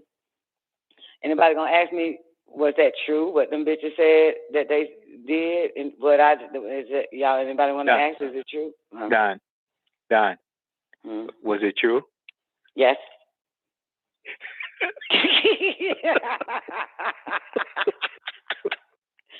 I don't lie. I will not lie. But when you tell me somebody said this, that, and the third about my motherfucking ass, I'm going to say, you believe them? That's the first thing I say. Motherfucker say, yeah, and then I'm saying, that's what the fuck it is. I don't lie. I don't lie. Even if somebody is lying on this, and you believe it, I don't give a fuck. If you believe it, then that's just what the fuck it is. Because even if I give you the truth, you still gonna believe whoever the fuck told you whatever they told you, right? Absolutely. Absolutely. So fucking shit. But yeah, goddamn them hoes. Yep, they were my next door neighbors too. Well, his next door neighbors. Give a fuck. Bitches, where y'all going? Drop me off at the goddamn bus station. Gotta go see this nigga. So Don, why'd they snitch? They wanted him? Yeah, I guess. I don't give a fuck. You know what I'm saying? Okay. Yeah. Maybe so. Shit, I don't give a shit. I ain't want the nigga. I ain't never wanted the motherfucker. And even if I did want the motherfucker, I don't give a fuck if somebody else want the motherfucker that I wanted. That's your business, y'all. He ain't nothing but goddamn, humans ain't nothing but body, dust, dirt. Give a fuck. You know what I'm saying? You get me? Oh, yeah. I don't give a fuck. Yeah. But yeah, man, so those are my only two stories right there, man. That's the only time I had to hide a nigga in the closet instead of throw a nigga out the window. You feel me? Damn, he saw that. She argued with the nigga. That ended her life, ain't it? That's amazing. Did they have sex or did they make love? They must have made love, Don. Well, somebody was making love. I think the other ain't one nobody.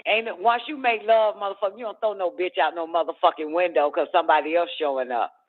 Point in fact. That's what I'm saying. One of them was making love, the other one wasn't. Apparently. You already know women, but they dumbass believe they making love. That nigga in his head, I'm fucking the shit out of this bitch. Period. And then I'm going to goddamn go to sleep on that hoe. There it is. There it is. That's what that shit is, because they damn sure won't have no pillow talk. Goddamn no shit like that. You don't have pillow talk when you fucking. Absolutely. Yeah. Yeah. I noticed that though. Man don't like pillow talk. Man just fuck the bitch, and now she want to have pillow talk. He like, man, god damn. You can tell he don't want to. He lay on his back. You know, I know, man. I've been with men my whole life. He lay on his back and he put his arm behind his goddamn head. Hit his bitch ear. Done plopped her goddamn heavy ass on his chest. Want to have some pillow talk. He ain't got time for that shit.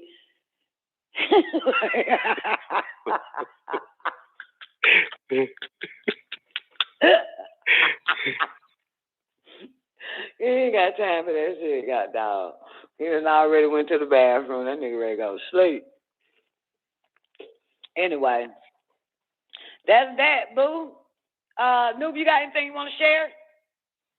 Nah, I was calling to chime in on that situation. I couldn't believe you put a damn woman out the window. Butt naked. Bitch started arguing. He said, bitch, you got to go. Got to go. Yeah, that bitch, I ain't finna go no goddamn well. You goddamn, you better tell that bitch she need to leave that nigga threw her out the goddamn window. So you just blew my back out. Now you want me to leave? I just would have put my clothes on. I wouldn't even argue with a nigga, you know. Oh, your other bitch there. Okay, well, shit, can you distract her or some old shit till I get away? I'm smart like that. You feel me? I'm real smart. I'm real smart, boo. Even if I didn't even know that the nigga had another bitch, I'm still like, you feel me? I'm like on point. My story would not end while I get thrown out a goddamn window, butt ass naked. You hear me? Yep. She couldn't deal with reality, Don.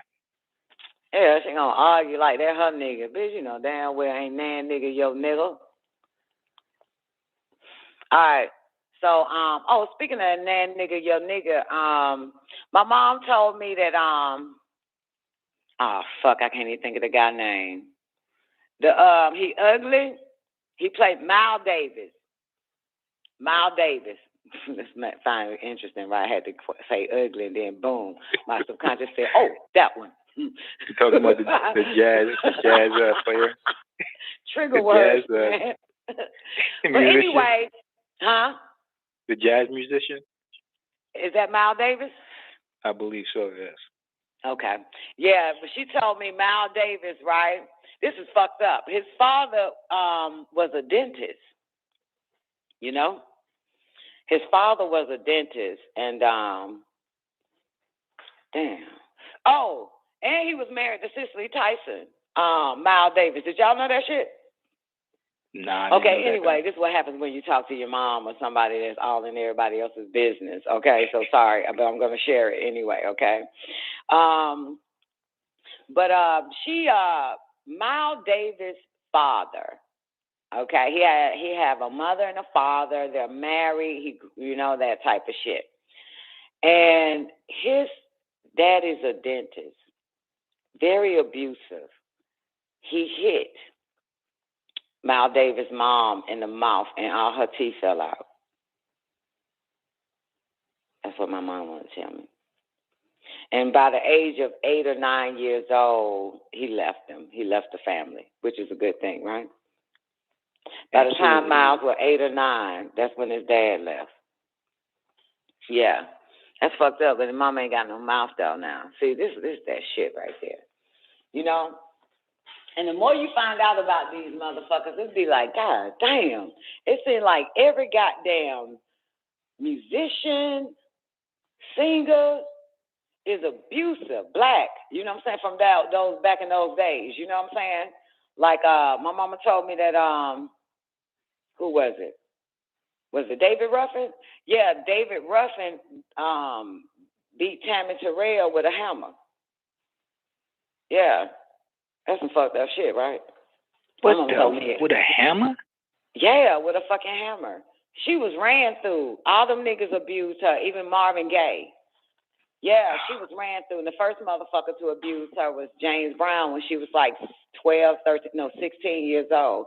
Her mother left her and James Brown care, you know, since she wants to be a singer, and he abused her. She was passed around.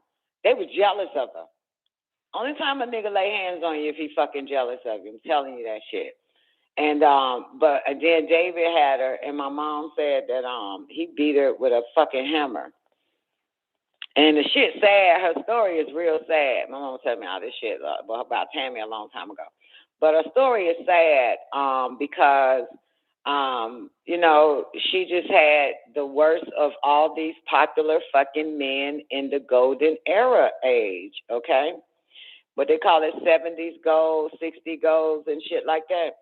And speed it up to like whenever she died, she ended up getting cancer, Tammy Terrell.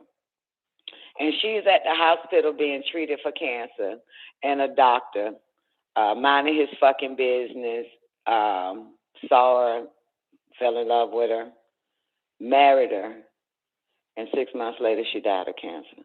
And there's some shit. So she finally found a good, loving-ass man, and now it's time for you to die. See, let me tell y'all something. Patience is important, you know? Can you imagine if she just would have been patient her whole life instead of being beat over the head with a hammer, being abused her whole life by all these goddamn #1 hit singer men, you know? And just save yourself for a long ass goddamn time. So the right man that'll treat you right, you'll live. You'll live. You know what I'm saying? You just can't be thinking that every man, once you break up with one, he's gonna be better than the other one. It's a motherfucker, man. It's sad. But on the other side, though, she had 6 months of love. It is better to love. It is better to receive love than have not ever received love. Oh, I thought it was better to have been to have loved and lost than to never have loved at all. That's white man shit, homeboy.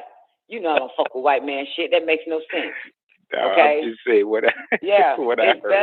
It's better to receive love than to never receive love at all. So many people have died without receiving love, you know? So that's the good side of Tammy, is that at least she had 6 months, well, prior to her getting married, but he cared for her and loved her, then married her, and 6 months later she died. So at least she was given love before she died, you know? She received a man that truly loved her before she died. That's beautiful. It's a whole bunch of motherfuckers that'll never get that shit. Never. That won't get it, you know? Anyway, so that's that whole thing. Boy, they do bitches wrong in the business and in the industry. They be doing these hoes wrong. They're back in the day, girl. Oh my God. Oof. Okay. Let me see if I got something else. Oh, an ex-NFL player, Marion Barber III, he died of a heat stroke. He's a former Dallas Cowboys running back, Marion Sylvester Barber III. Yeah, he died in his Texas apartment from a heat stroke. What the fuck is a heat stroke? I was about to say the same thing. I didn't know black people die from the damn heat stroke. That sounds like some 1980s shit. I used to hear people say that. Older people say, such died from heat stroke. Like, what the fuck? I ain't heard the word heat stroke in a long time. The fuck? In his apartment. How the fuck you die of a heat stroke in your apartment? Why do they call it a heat stroke? Hey, let's call Doc. Let's figure this thing out. Well, there you go. Well, no, he might. He at work. I can't do it. What happened? The AC unit wasn't working in his apartment? Man, how the fuck you die from a goddamn heat That's stroke? what I'm saying. It's indoors, What the mind you. Not how you die from a heat stroke. What the fuck is a heat stroke? That's what we need to know. You got me? Got you, Don. So we need somebody to tell her what is a heat stroke first before we start running our goddamn mouth. Oh, come on in, Nefertiti. Nefertiti, you don't go on stage till 24 hours from now, baby. I know. I know. Great day, Don. Great day, Nep. How you doing? Good. I just wanted to add a little bit more context to what you're saying, Don, or what they reporting anyway. I guess we can. Are you going to help us with this heat stroke mystery? Well, a little bit. Oh, they said he was. I do my best. They said he was working out in his apartment with the heat on. They said when they walked in his apartment it was 91 degrees and he had the heater running, and he was known to work out to recreate sauna like. Right, but how did he end up getting a stroke? He called it a stroke? I mean, unless it was just, overheat exhausted, overly exhausted. I don't know. I mean, that's, like I said, we don't know what, just by what they saying. Like, I mean, what it leads to a stroke? Nah, man, somebody killed that nigga, man. Yeah. But I just wanted to add that. I mean, because he could have just been, like, already fucked up. He ain't no man. These football players, they be in some fucked up physical condition. Like we say, he working out though. We can never see what's happening internally though. Yeah, but I thought it was mainly like fighters that do that to try to lose weight. No.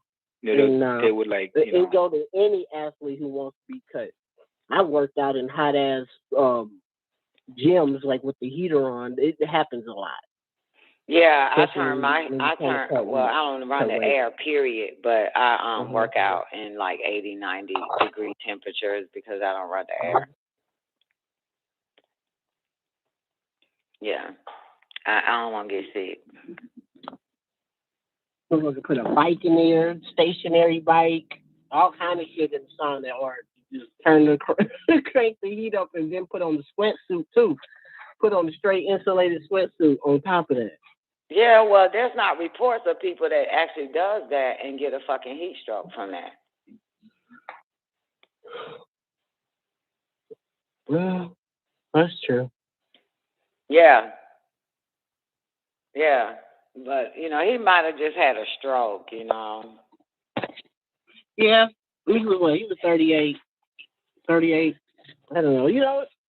These motherfuckers. Well, this is interesting, though. Let me tell you, though, this chick, right? I wish I could find the video. Hopefully somebody can find it. I cut the bitch off when I saw her video the moment she started saying dumb shit. But she's so-called she's like an assistant nurse or some old shit. So she did a video, and she was saying, a message basically to my black brothers. On the floor she worked at, it's nothing but young black males having strokes on her floor, right?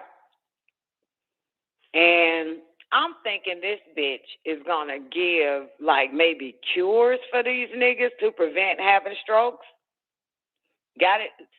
This bitch want to sound like goddamn, what his name? Kevin fucking Samuel. in the fucking video. I hung up on the bitch. I had to stop the video. You know what I'm saying? I'm thinking this bitch, after she says it's so many black males on the stroke floor, you know, that I see, you know, my patients, and they're all black males with strokes, and they could barely care for themselves, do this and the third. And me thinking again, because she's trying to throw out her credentials. Then this bitch said, listen, black brothers, get you a woman to take care of you, just in case something bad happened and you won't die. And I was like, click. You won't die alone. I'm like, what? Are you fucking kidding me? So basically, you only getting a fucking woman to what again? What's the fuck? Take care of them because they having these strokes and all fucked up and shit. Me? Man, that's no, man. If a nigga have a stroke, shout it in front of me, motherfucker. I'm gonna continue on my day. Yeah, y'all do need a woman, because motherfucker, I ain't that shit. But yeah, that's what they be wanting to get, like, that's what they be wanting to get women for. Like, are you fucking kidding me? Nigga, what the fuck? Yeah. And look, this guy, I don't know if you remember now, but Dominique, long time ago, called into the show, and I was talking, and he was like, let me ask y'all a question. Remember this? And he said, there's a woman, I can't say her name because she's popular. And there's a man, and I can't say his name because he's popular. And they were married. But something happened to the man. And now he like, he had surgery or some old shit. Now he kind of like brain dead. And so, and you know, he at the house with her. Remember some shit like that? So this bitch ended up leaving and marrying a big time fucking pastor after that. And left that motherfucker there. And he was saying, you remember Dominique was saying, this bitch is wrong for that shit? And I was like, no, the fuck, shit, I'll leave that motherfucker gonna stay where the fuck he. I'm not finna goddamn what the fuck? No. You remember that, Zena? Neff, do you remember that? I do. Yeah, boo. Like, what the fuck? And look, Dominique's still mad. He goes to see him even to this day. This might have been, 3-4 years ago now? He's still Dominique take care. He's really trying to bring him to his house still to this day to care for him. But that's some real genuine shit, though, but that's not the point. But he thought that was some low-down, dirty-ass shit, that she ended up marrying a nigga. And that nigga was and was in the house with him. Moved the other pastor into the goddamn house. That's what it was.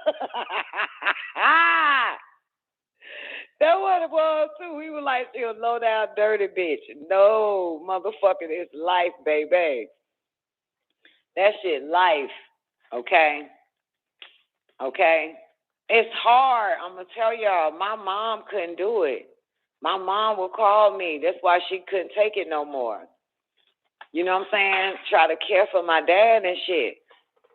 You know, you're talking about a goddamn 4-foot tall ass goddamn woman trying to fucking pick up a man and shit off the hell no. Hell no. Ain't no. That shit does not work. Now, for the record now, my uncle wife, she was bedridden. This bitch 5,000 fucking pounds. He was lifting that bitch out the bed, putting her in the bathtub, giving her bath, putting her back in the fucking bed. You heard? And he got a bad back. It's a big difference, goddamn. It's a big difference. Ain't nowhere in hell I'm lifting up no goddamn nigga leg. I ain't doing none of that shit. I'm not doing that shit. I ain't caring for nan nigga. Ain't that right, Zena? Y'all know me. You think goddamn, I don't understand. They think they get a goddamn woman like, you know what I'm saying? I don't want to die alone and something might happen. Let me get a bitch, man. You think like that. That bitch is, I have never met a woman that cared for her fucking husband. I have never. I've met men that care for their wives and, until the wife passed, but that's a burden on a fucking woman, man. The fuck? Why do these men in their mentality, they want a woman so they can be a burden on her? That is some wild, sick ass shit. That's wild to me. It is. Yeah. Like, that is not the way this shit, man. What the fuck happened to the male species? You know? You were just having that conversation. Great day, boss lady. Every time we talking, we having this conversation, ain't we? How the hell we even get on this bitch? Oh, heat strokes. Okay. Oh, shit, they coming for me again now. I think they got me this side. It's the ginger. That ginger be stinging the back of my fucking throat, Your Honor. All right. Y'all ready for some C.I.A.? Lord, it's a hoe from Real Housewives, Salt Lake City. This bitch pleads guilty now for scamming elderly victims. $5 million fucking dollars. How she scammed them? $5 million fucking dollars, elderly people. She faces up to 14 years of prison. Hold on. Ponzi scheme? I don't know. I'm trying to goddamn skim through. Look, I hate to read it from beginning to the motherfucking end. Oh my God. Robbed elderly people, 48, blah, blah, blah. Federal fraud charges, March 2021. Her and her assistant, Stuart Smith. Hundreds of elderly victims were charged thousands of dollars to receive unspecified services, which provided little to no value to the victims. I don't get it. My background is in direct response marketing for about 20 years. Our company does advertising. We have a platform that helps people acquire customers. Shaw was more forthcoming in federal court on Monday, July 11, when she pleaded guilty for conspiracy to commit wire fraud. What the fuck? She's getting the money. It's not telling me nothing. Let's go to page 6. Okay, pled guilty. Federal court for a surprise hearing. The Bravo, whatever, pled guilty conspiracies of the telemarketing. Telemarketing, y'all. Them old folks fell for that shit. Boy, listen, y'all. How many of you dumb fucks here today fell for some telemarketing shit? Are you fucking, and we younger than the elderly, are you fucking kidding me? Telemarketing. Wait, let me go back. Let me see. Telemarketing and commit wire fraud in connection with telemarketing. The U.S. attorney agreed to drop count 2, conspiracy to commit money laundering. Understood the change, and that she faces a maximum of 30 years in prison and 5 years of blah, blah, blah. But her plea agreement called for 11 to 14 years behind bars and restitution up to $9.5 million. Prior to one count being dropped, she had faced 50 years in prison and was scheduled to go to jail on July 18th. Her sentencing is now scheduled for November. It ain't telling us nothing. When asked what she did, she said wire fraud, offering services with little to no value.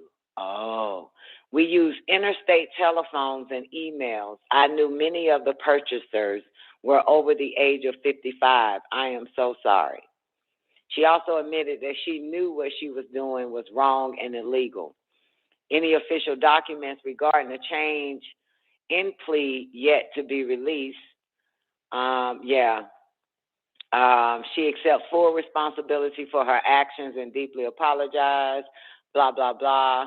Ms. Shaw is also sorry for disappointing her husband, children, family, friends, and supporters. She pled guilty because she wants to pay her debt to society and put this ordeal behind her and her family. She allegedly scammed hundreds of people out of money, targeting the elderly in particular through a widespread telemarketing scheme. She was spotted in New York City, drenched in Gucci. Okay, so she, March 2021 arrest was filmed. Oh, shit. They filmed her arrest, shot her on season 2, A Real House Somebody shit of Somebody State. Season 3 began shooting earlier this year, but it's unclear whether Bravo had still been filming her in recent days. Telemarketing, y'all.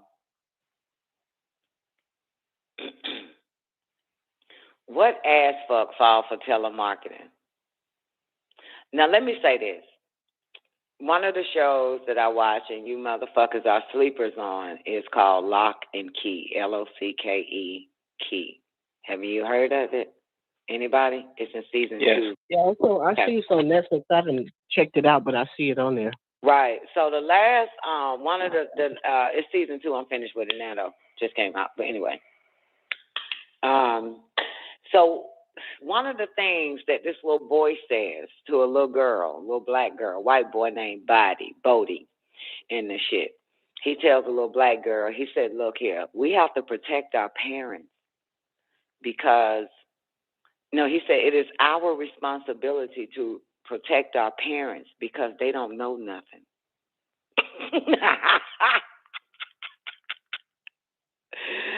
Oh, shit, that is so true. That is so fucking true. I don't think he actually said because they don't know nothing, but that's what they was implying, because they naive. I think he said that. He said it's important that we protect our parents because they naive or some shit like that now. It's our responsibility to protect our parents. Okay. Yeah, some shit like that. For the record, man, a little boy like 6 years old and shit, 6, 7 or 8 years old, man. Tell him to know. And that's wild. They put that in there. Because I ain't gonna lie, all the adults in that fucking film is stupid in the motherfucker. Your girl, Red, remember Red on, what's that shit? Scandal? She's his mom. Yeah. Okay. Yeah, man, this bitch here, man. I'm really tired of watching white bitch. I am. I'm so tired of watching white bitches. I think Scully did it for me. I cannot take another goddamn dumb white bitch on film. I am so done. Scully did it. I wouldn't have fucking probably noticed it because you're talking about, 10, 11 fucking years I had to watch this bitch in 2 months. But, I cannot take another dumb white bitch role. Like, so Red, I was like, I think this is it. I can't do it. I can't do another one. I can't do it. I can't do it. And she played a hell of a broad on Hannibal, though. I give it on Scandal. Yeah, because that's Scully. That's our grand feminist, Shonda Rhimes. She ain't gonna have these hoes stupid. Right, white. Oh, I got a. Oh my God. And I'm saying Scully on Hannibal. She was treacherous. She was off the chain. She was the master manipulator. That was her, wasn't it? I was like, damn. Yes. I was like, man, where I know this bitch from? I could not put my fucking finger on it. Remember that year I was watching it now? Yeah. Yeah, she did. She played a bad fucking role right there. Yeah, she did. Damn. Thank you. Okay. All right. I got one more and then I'm moving on. Anybody is a Godfatherologist other than me? Anybody? I am. Oh, and I started to text you at 5 this morning. 6 this morning. That's when I started watching that shit. Okay, good. Neff is the only one. Hey. Okay, Neff. Remember that? I used to play it in the after party. No. Stop lying. Stop lying, bitch. I did. What are you talking about? Stop it. Nobody remembers. Anybody? J1, where you at? Anybody still here? Yeah, the old crew? J1 will remember. She was here in the early years. Okay, Neff, girl, you gonna love this shit. What happened? It's on Paramount. It's on Paramount, where that little goddamn evil shit at. They dropped a fucking series called The Score. I think it's called The Score. Okay. I think it's called The Score. And you probably seen it. It looked real cheesy. The cover looked real cheesy. But some say it. Are you read talking the about The Score description. with Robert De Niro and Ed Norton? No. No, Okay. hell no. Okay, I'm Hell listening. no. Go ahead. Fuck. Hold on. Let me go to my Amazon real quick. I paid for Paramount. I'm so glad I did. 99 cents a month. Hold on. I gotta make sure it's The Score or something. I gotta make sure it's the right one. Girl, you gonna fucking enjoy every bit of this shit. It's called The Offer. Sorry. The Offer. It's called The Offer. Oh, I think I remember hearing I know something you've about seen that. it. Is it like a It look real spin-off? cheesy on the cover. No, it's not. Let me tell you. It's not a Godfather spin-off? It's the whole, no, fuck no. What it is, Okay. is the making behind it. It's the making behind it. All the shit them motherfuckers went through. The Paramount, the directors, finding the actors, all that shit is so fire. It is so fucking good. Oh, okay. Frank Okay. and Mark and the guy is playing what's his name, Mario Puzo. Guy is playing Al whatever the fuck his name, the big time Paramount motherfuckers. The Italian gangsters is involved. These motherfuckers didn't want Mario Puzo. He's Italian. And they was calling him a fucking traitor the whole time and shit for writing that shit. And so anyway, and he was in the hole financially. Every book he ever put out sucked. And you already know it was his dumbass wife who fucks cooking chillin' that told that motherfucker, you need to write something about them goddamn trifling ass motherfuckers at the end of the day. You know? You need to write about the truth or some old shit or some old something like that, you know. I don't know. I'm making up shit at the same goddamn time, but that's the point. So you get to see all of that shit, girl. You get to see now they got to find somebody to write the screenplay. They having a hard time, and they tell you the backdrop on our boy Copeland. You feel me? And so Copeland owed money to big time fucking he borrowing money from like big time major networks and shit. So he's really in the bind. That's how he jumps on it. But he's a badass screenplay writer and shit. So him and Mario Puzo get together. He a fat ass man and shit, man. Yo, this shit is wild. Frank Sinatra in this bitch. Frank Sinatra tried to kill Mario Puzo because he told that motherfucker, don't you disrespecting our Italian heritage and shit like that. His book ranked, his book was #1 for 50 fucking weeks. The Italian mafia is involved. This shit wild. They sending Hollywood a message like busting they goddamn back windows out with goddamn shotguns and shit, putting a dead fucking rat in one of the big time motherfuckers of Paramount goddamn bed and shit. Yo, it's showing all this shit. It is so good though. It's so fucking good. I'm gonna check it for sure. That's my kind of stuff. What I say the name of it was again? I forgot that quick. Offer. The Offer. Yes, I started to text your ass, Steph. I did. I started to text you. Was like, bitch, you gotta watch The Offer. Shout it, The Offer. Oh my God, it's so good. So good. Yeah. It is so awesome. And I think I'm on episode 2, so catch out where the player now. Then they finally, they was like, and you know what? This what did it for me. I think episode 2, man, you know, now they trying to find somebody to play Michael Corleone and shit. And, but your boy Frank, what his name? Frank Copeland or some shit? And his name Frank Copeland, Francis Copeland. Frank is short for Francis. Ford, right. Coppola. Right, yeah. Coppola, yeah. Copeland. The fuck is wrong with me? But anyway, he's calling out big names. He was like, with Marlon Brando. It was like, I want Marlon Brando. They was like, motherfucker, Marlon ain't finna fuck with this shit.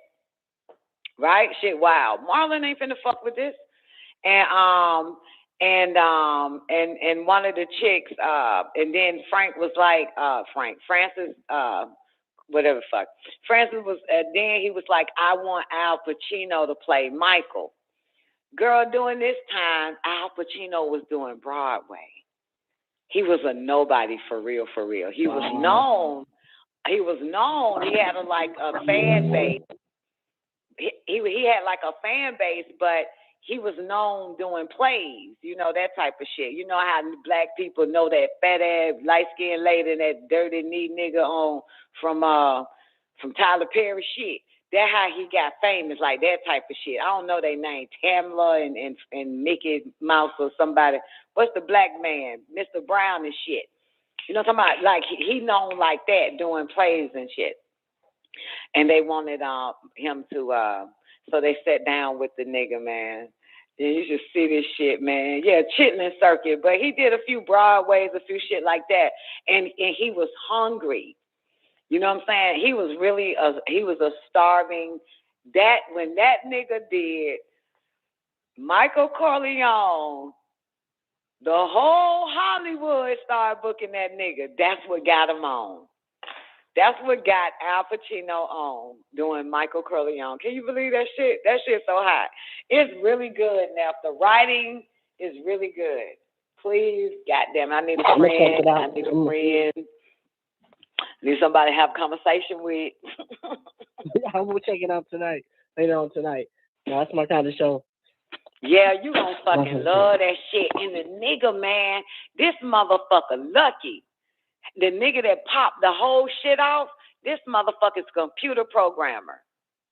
That's who popped it all off. Computer programmer, his fucking neighbor who writes scripts for Paramount invited him to the party. All the big wig shows the fuck up. From there, that nigga started thinking. Next thing you know, this motherfucker is goddamn it the top producer. He getting calls from the top floor. This nigga just came to a party, bitch, and got put on. Oh, and what's wild is they was fascinated with the nigga at the fucking party. Pay attention to that scene. Because that nigga go, you know how I be like, I like to watch the character, watch the writing and all of that. When I watch a film, I don't really, you know, and how they able to pull it off and say this and say that and set that up. I watch the direction and the production and all that and the script writing of the shit. So he did that in front of all the motherfuckers. He did that to explain what that nigga first fucking shit when they vouched for him in Paramount was Hogan Heroes. That's from being at a party. Hogan fucking Heroes, bitch. Wow. And he did that shit off the top of his fucking head. He made the shit up off the top of his fucking head. Yeah, I'm gonna definitely check it because that's Please watch it. Yes, I know you are. All the motherfuckers, Robert, everybody involved, James Caan, man, they was at it, man. Yeah. Godfather trilogy might be some of the best shit ever. It is the baddest shit ever hit the planet Earth. Yeah. It is. It is.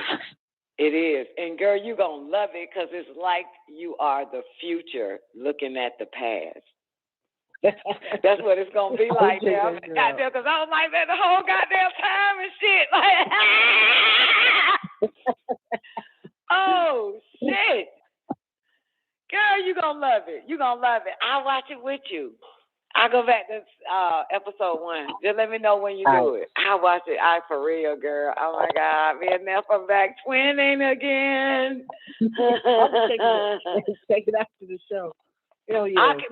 Yeah, we're gonna do it together. Anyway. We're gonna do it together. I'm gonna play it because I got Amazon on this computer, so I'm gonna play it in the after party, girl. Honey, we're gonna have so much fun. Oh my God. Yeah. Oh, you know what? Let's end the show now so we can bond on the God's part. You're going to love it though. I'm telling you. So it's just me and Neff. The rest of you fuckers are stupid. Is that what I'm getting from the rest of you fuckers tuned in right now? No, you probably like Scarface. You are, yeah, I shit on niggas on that Scarface shit, right? Boy, they missing all the pearls. Girl, I was like, damn, who would have known, girl? They were trying to stop them motherfuckers from doing the movie. That shit wild. That shit wild as fuck, yo. They were calling hits on every last one of the goddamn people that was trying to put the movie out. That shit there is gangster.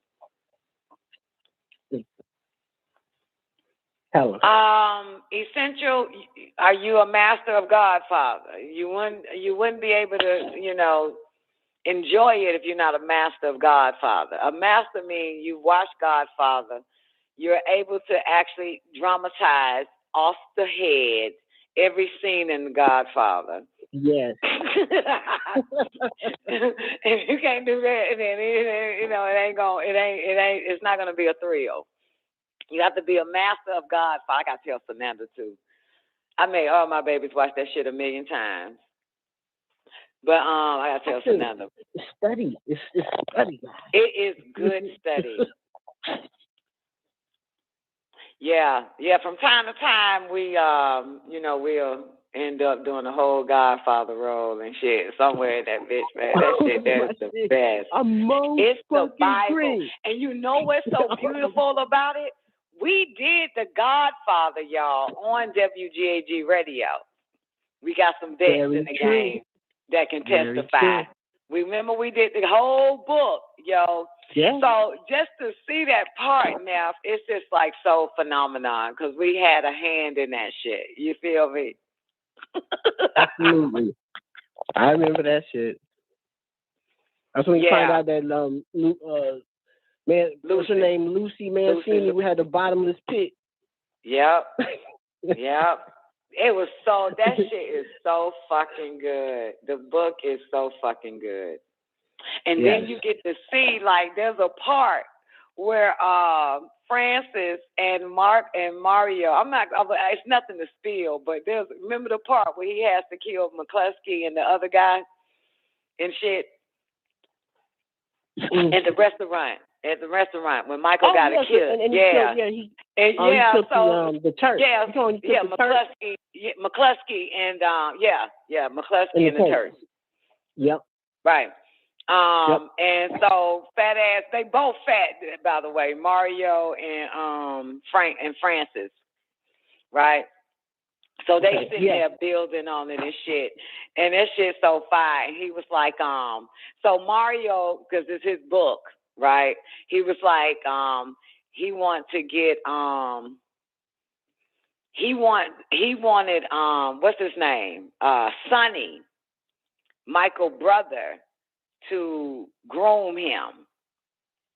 So you get to hear that conversation. And Francis was like, no, not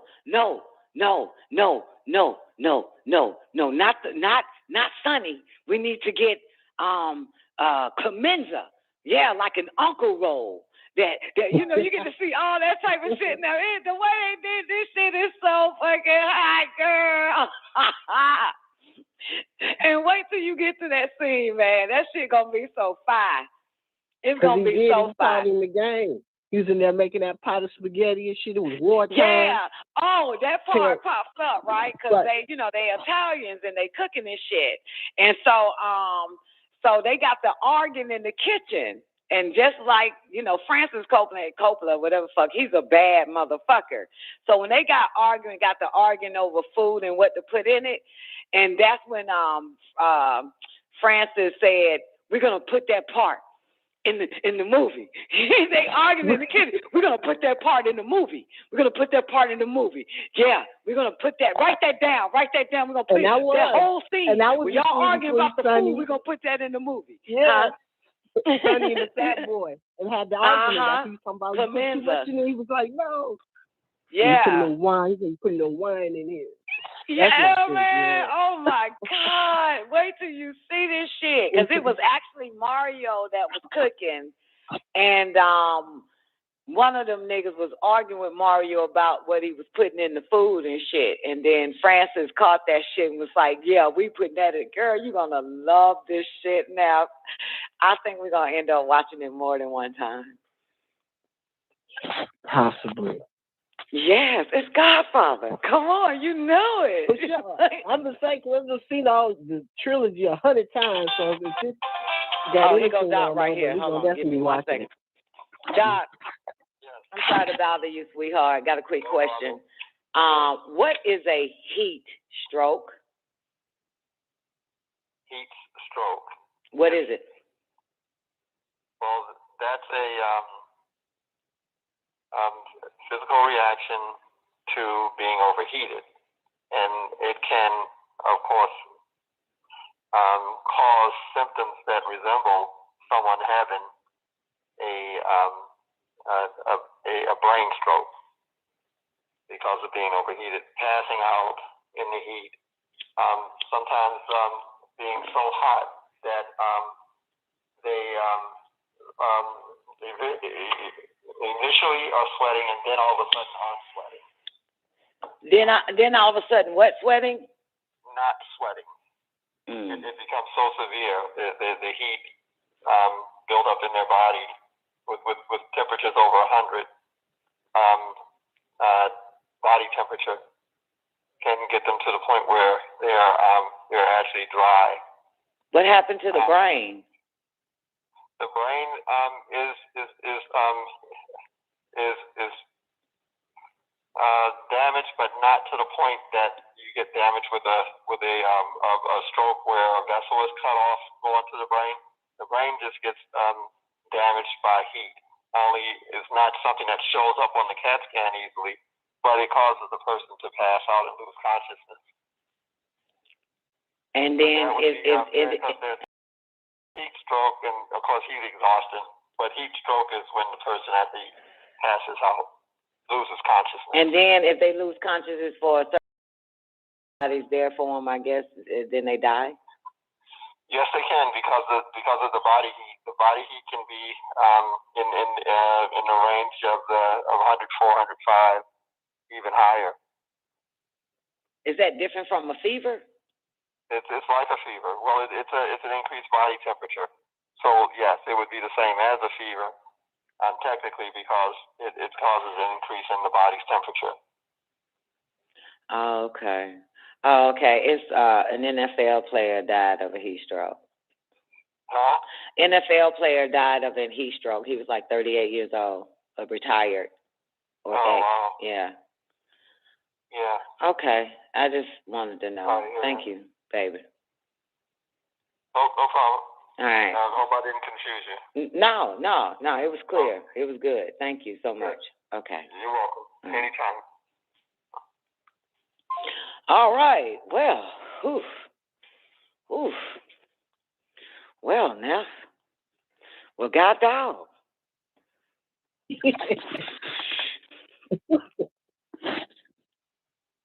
Wow. Okay, Sweet Oshun said it sounded like they killed him.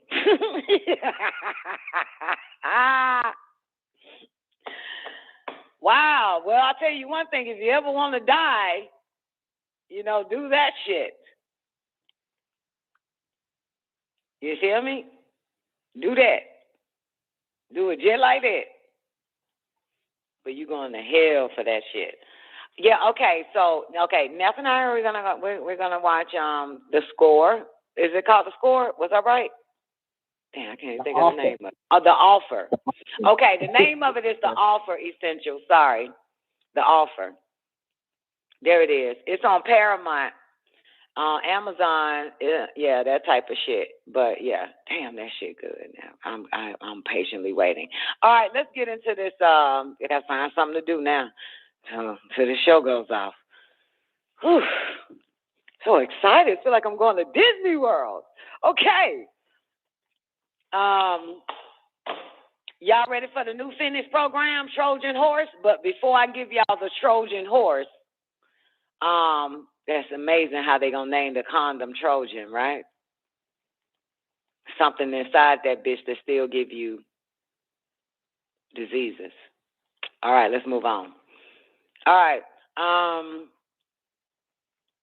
Okay, I'm gonna rewind it back.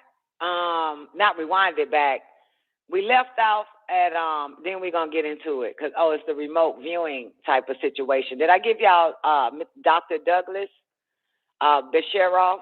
He's the director of American Enterprise Institute and former director of the National Center of Child Abuse and Neglect. Does that sound familiar? He writes articles that attack the victims of abuse. And remember the victim of abuse, VOCAL? I played a little clip first hour. So I don't think I did him yet. I don't remember speaking of Irvin Kristol, a veteran CIA psychologist, warfare specialist. Oh, ritual abuse skeptics. Okay, fuck it. Let's get into remote viewing. Programs were publicly touted as an attempt to spy on the USSR using psychic powers to find hidden Russian bases.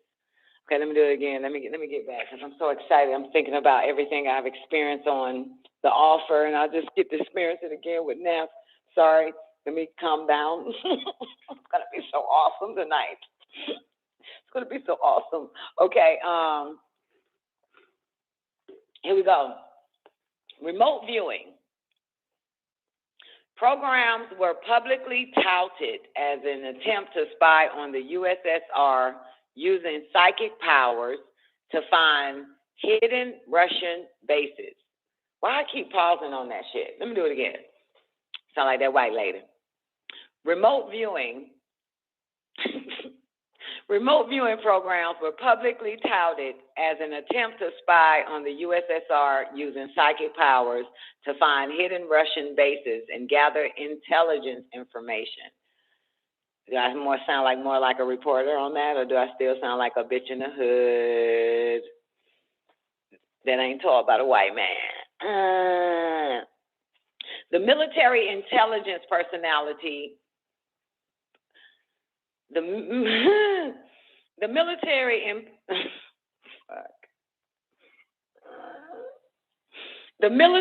intelligence personalities involved in remote viewing often have ties to development programs for microwave and radio frequency radiation weapons designed to influence the central nervous system, referred to collectively as psychotronics.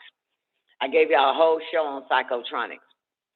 They often have ties to religious cults as well. Remote viewing, this is so important. That's why y'all have to build up your psychic senses. Remote viewing, my nigga. And remember I told y'all that a while back, maybe a year or two ago, that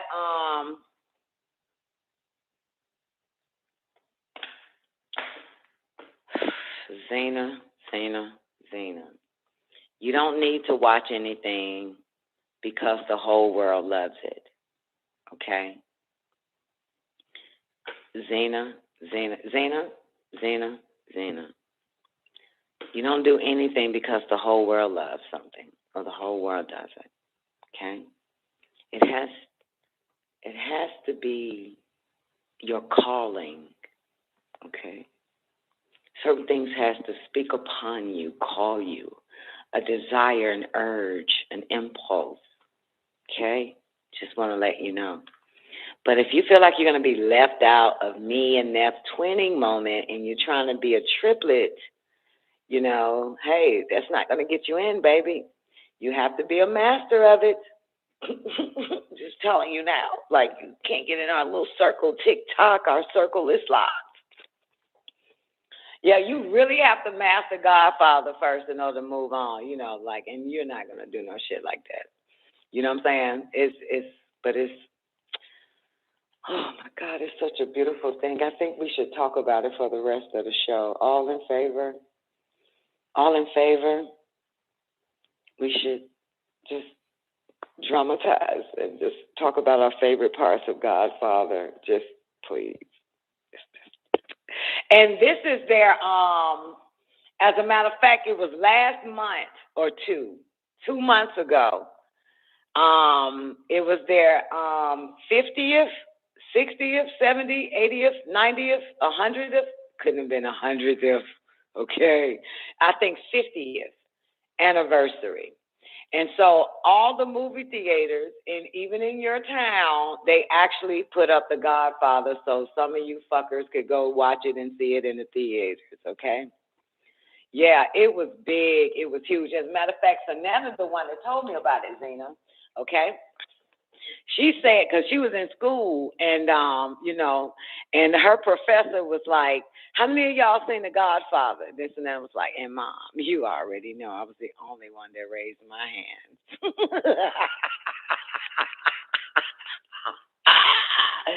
I love the fact I give my babies the best. This is what mommies know best.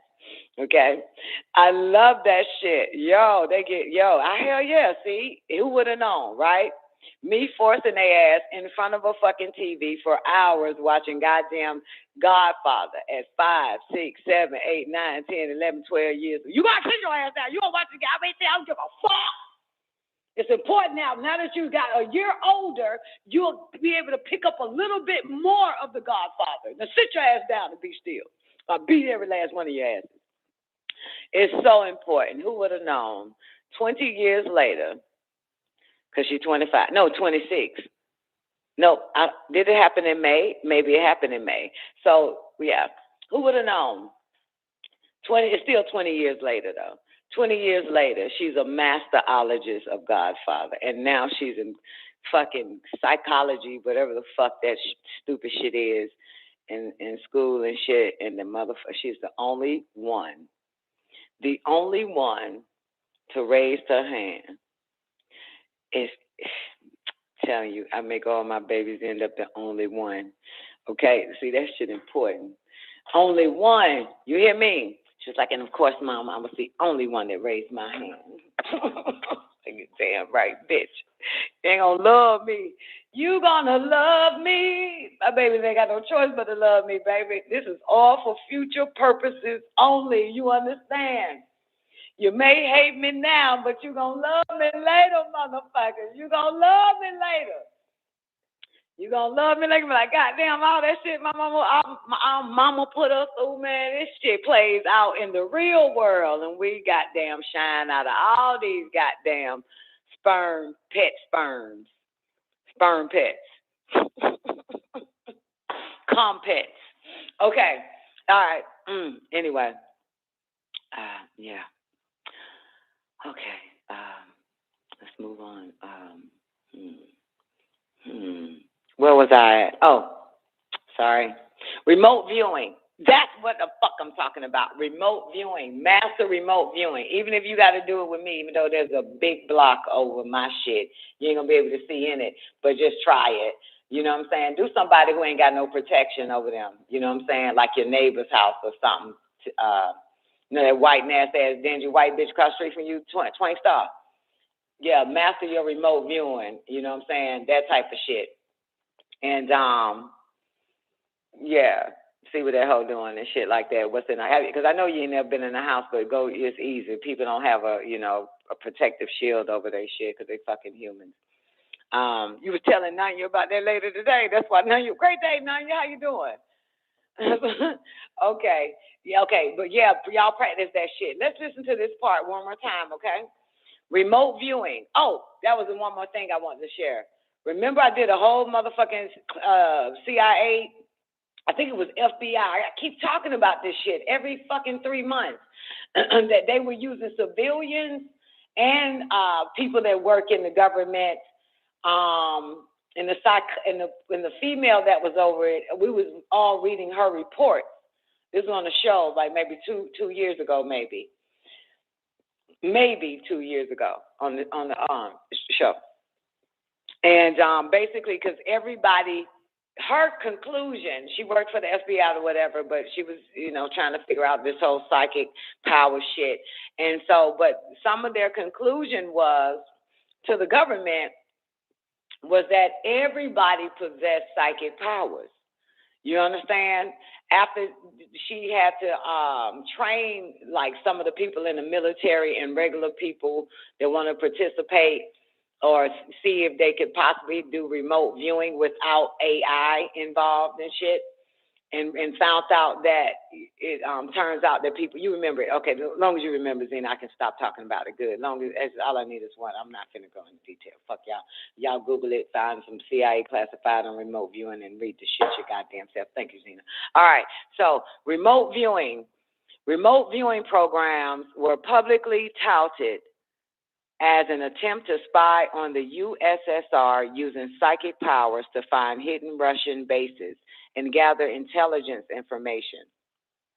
The military intelligence personalities involved in remote viewing often have ties to development programs for microwave and radio frequency radiation. Let's do that again. The military intelligence personalities involved in remote viewing often have ties to development programs for microwave and radio frequency radiation weapons designed to influence the central nervous system, referred to collectively as psychotronics. Was y'all able to compute that I just read? I'm not doing a good read. I don't know how to orate anymore. Only the holy tablets.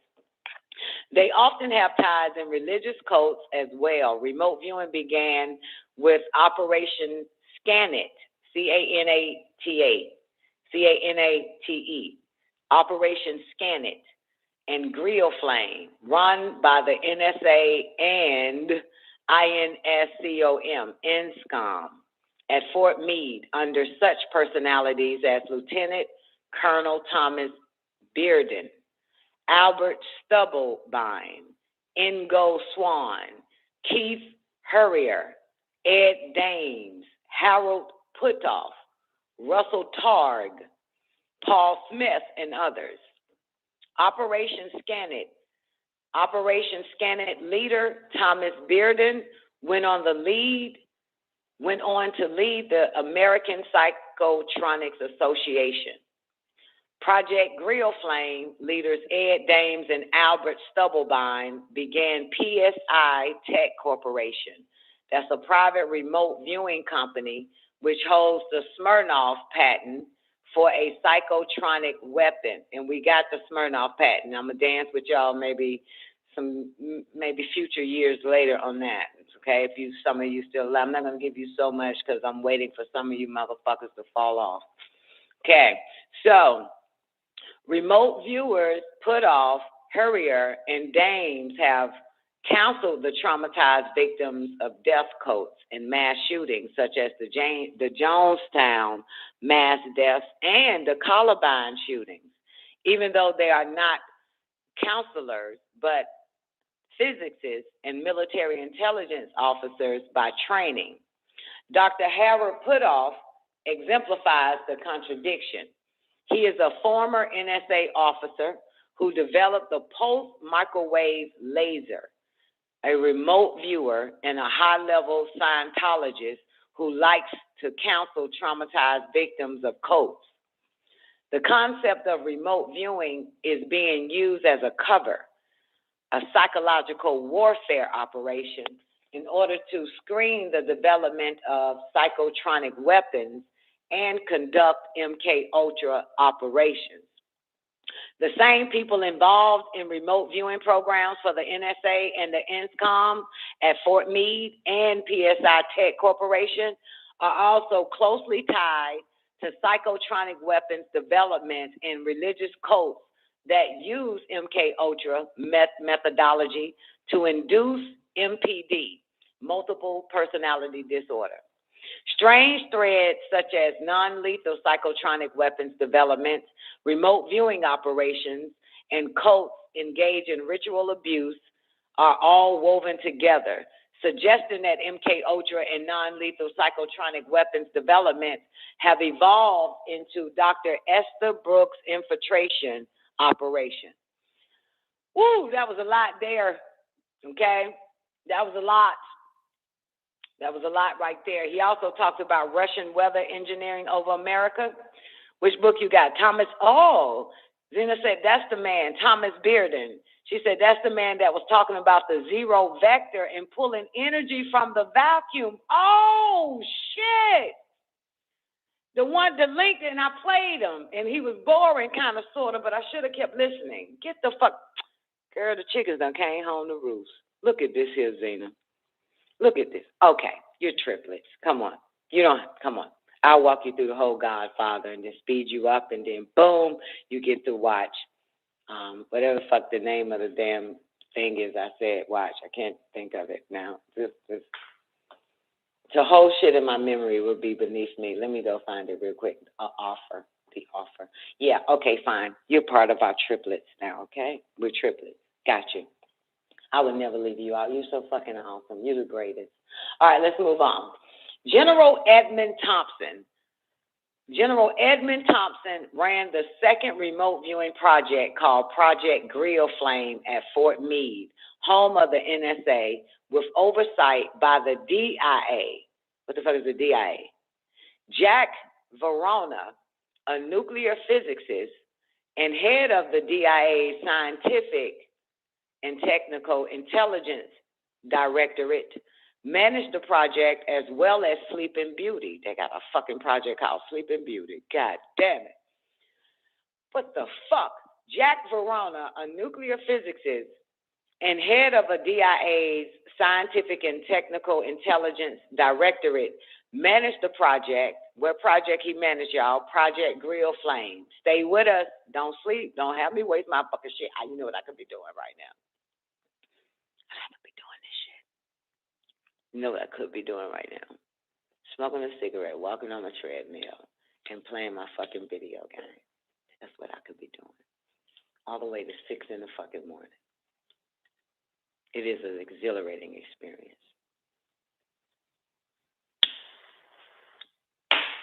So again, Project Grill Flame. But this motherfucker, Jack Verona, a nuclear physicist and head of the DIA Scientific and Technical Intelligence Directorate, managed the project, Project Grill Flame, as well as Sleeping Beauty, dealing with the offensive use of microwave weapons, y'all. In 1981, U.S. Army Intelligence and Security Command, that's what it's called, that's INSCOM. INSCOM is Intelligence and Security Command. That's INSCOM. INSCOM. Okay, so in 1981, U.S. Army Intelligence and Security Command, INSCOM, took over the project, and it was renamed Center Lane, supervised by General Albert Stubblebine, who is married to a psychiatrist and a UFOologist. Her name is Rima Labo. This bitch is a psychiatrist and a UFOologist. So natural in the government, ain't it? Shit, it's just so it's just an everyday fucking thing, though, with the government, but it's not with us here, huh? Outside of the fucking government, you are fucking crazy. You know, I'm a UFOologist. Bitch, you're crazy. No such thing as UFO. What the fuck? It's just so natural. See this shit? This nigga married a psychiatrist, and she's a UFOologist. Remote viewers recruited to the program, included Captains Ed Dames, Bill Ray, Paul Smith, all had been trained by Scientologist Ingo Swann. Okay? They were recruited. They are remote viewers, y'all, from the Scientology community. General Stubblebine later became chairman of the civilian remote viewing company called SciTech, founded by Major Ed Dames. Following the Oliver North debacle, the Secretary of Defense officially terminated Grill Flame, fearing bad publicity if the program were to become known to the public. The leading members of the project, including Dames, immediately relocated to the privately owned and newly formed SciTech and continue their work to this day, operating under government contract. In the course of his work, Dames was and remains close to many of the leading figures and proponents anti-personnel electromagnetic weapons, especially those that operate in the neurological field. During NBC's, check this out, NBC came out with a special called The Other Side. Write that down. We need to check that out. During NBC's The Other Side program, Dame states this: the U.S. government has an electronic device which could implant thoughts in people. He refused to comment further. The program was broadcasted during April 1995. So all we got to do is type in NBC's The Other Side with, what's his full name? Major Ed Dames, April 1995. Those are the key words. Major Ed Dames, NBC The Other Side, April 1995. SciTech was sponsoring, wait a minute, how the fuck I'm just gonna run through this bitch? This nigga said the U.S. government has an electronic device which could implant thoughts in people. You heard? SciTech was sponsoring Operation Guiding Light. You got fucking Sleeping Beauty, Grill Flame, what's that other one? And Guiding Light. Operation Guiding Light. That is remote viewing classes for students of Chatfield Senior High School, the school that absorbed the Columbine students after the mass killing took place. Did y'all hear that shit? The SciTech was sponsoring Operation Guiding Light, that is remote viewing classes for students of Chatfield Senior High School, the school that absorbed the Columbine students after the mass killing took place, so they changed the name. Dr. Louis Joyan West was responsible for medical oversight of Grill Flame, the author of the 1994 paper, and I'm going to drop it. He wrote this paper called Pseudo-Identity and the Treatment of Personality Changes in Victims of Captivity and Cults. I'm not gonna copy and paste it. I'm too tired of me fucking with you niggas. I copy and paste a whole bunch of shit. Nobody clicks on it. I'm not doing it no more. West states this is what he states in his paper, prolonged environmental stress of life situations profoundly different from the usual can disrupt the normal integrative functions of personality. Now, the name of the shizno, Trojan horse. Boy, why they want y'all motherfuckers to be totally external. See, that's why they ain't like that Dr. York. Dr. York teaching motherfuckers how to be psychic and shit. The only motherfucking leader that was teaching motherfuckers to be psychic that happens to have their freckles so close together. Ain't that something? Of all the goddamn black leaders, be they preachers, reverends, fucking civil rights motherfuckers, he was the only nigga that was teaching Negroes how to tap into their psychic powers. I mean, he wrote so much information on that shit. Okay? They don't want niggas psychic. But look at this shit. They don't went and studied voodoo. C.I.A. went to study voodoo. They into all this psychic and fucking UFO shit, remote viewing. We read so much so far on your government. What was the other one? It's a whole bunch of shit. They just, boy, they want niggas sex the fuck out and then go pray to a white man with a diaper on and listen to that fucked up ass music that fry your non-magnetic particles. It's amazing.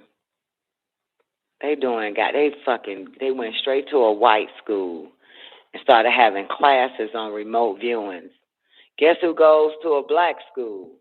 A bunch of goddamn celebrities that tell kids to stay in school, don't do drugs, and don't join gangs and shit. That's what comes to their fucking school.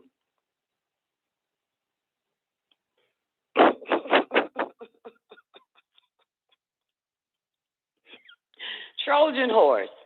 The Athenians, that's not Athens, Athens, Athena, Athens. the Athenians laid siege to Troy for many years and then abruptly departed, leaving the Trojan horse. The prophet Lacan warned the city that the Trojan horse held their doom. Nobody listened, do they? We warn the city folks, don't we, all the time. They don't listen. He hurled his javelin into the side of the Trojan horse and was attacked by a giant multi-headed serpent that emerged from the sea and pulled him and his sons into the sea to their deaths. The inhabitants took this as an omen to mean that the Trojan horse was a gift from the gods and thus sacred. How many of these motherfucking comments have y'all read since 2019, especially by Caucasians, saying that the goddamn COVID virus was from God? I read so many. It's an act from God. I've read it and heard black commenters say the same thing. An act from God. Okay. Oh, I got to get off this rock. The inhabitants took this as an omen to mean that the Trojan horse was a gift from the gods and thus sacred. They brought the offerings inside the city gates, and at night the Athenians emerged, opened the gates to their awaiting army, and the city was sacked and destroyed. The men killed, and the women and children enslaved. George Orwell, Aldous Huxley, and Marshall McLuhan were three prophetic voices of the 20th century who warned of the technological subjugation of mankind. Orwell wrote the novel 1984 about a world controlled by three empires in a state of perpetual war and shifting alliances. Big Brother and the Thought Police were monitoring all human activity, and the population was kept in a constant state of war hysteria and fear of the enemy.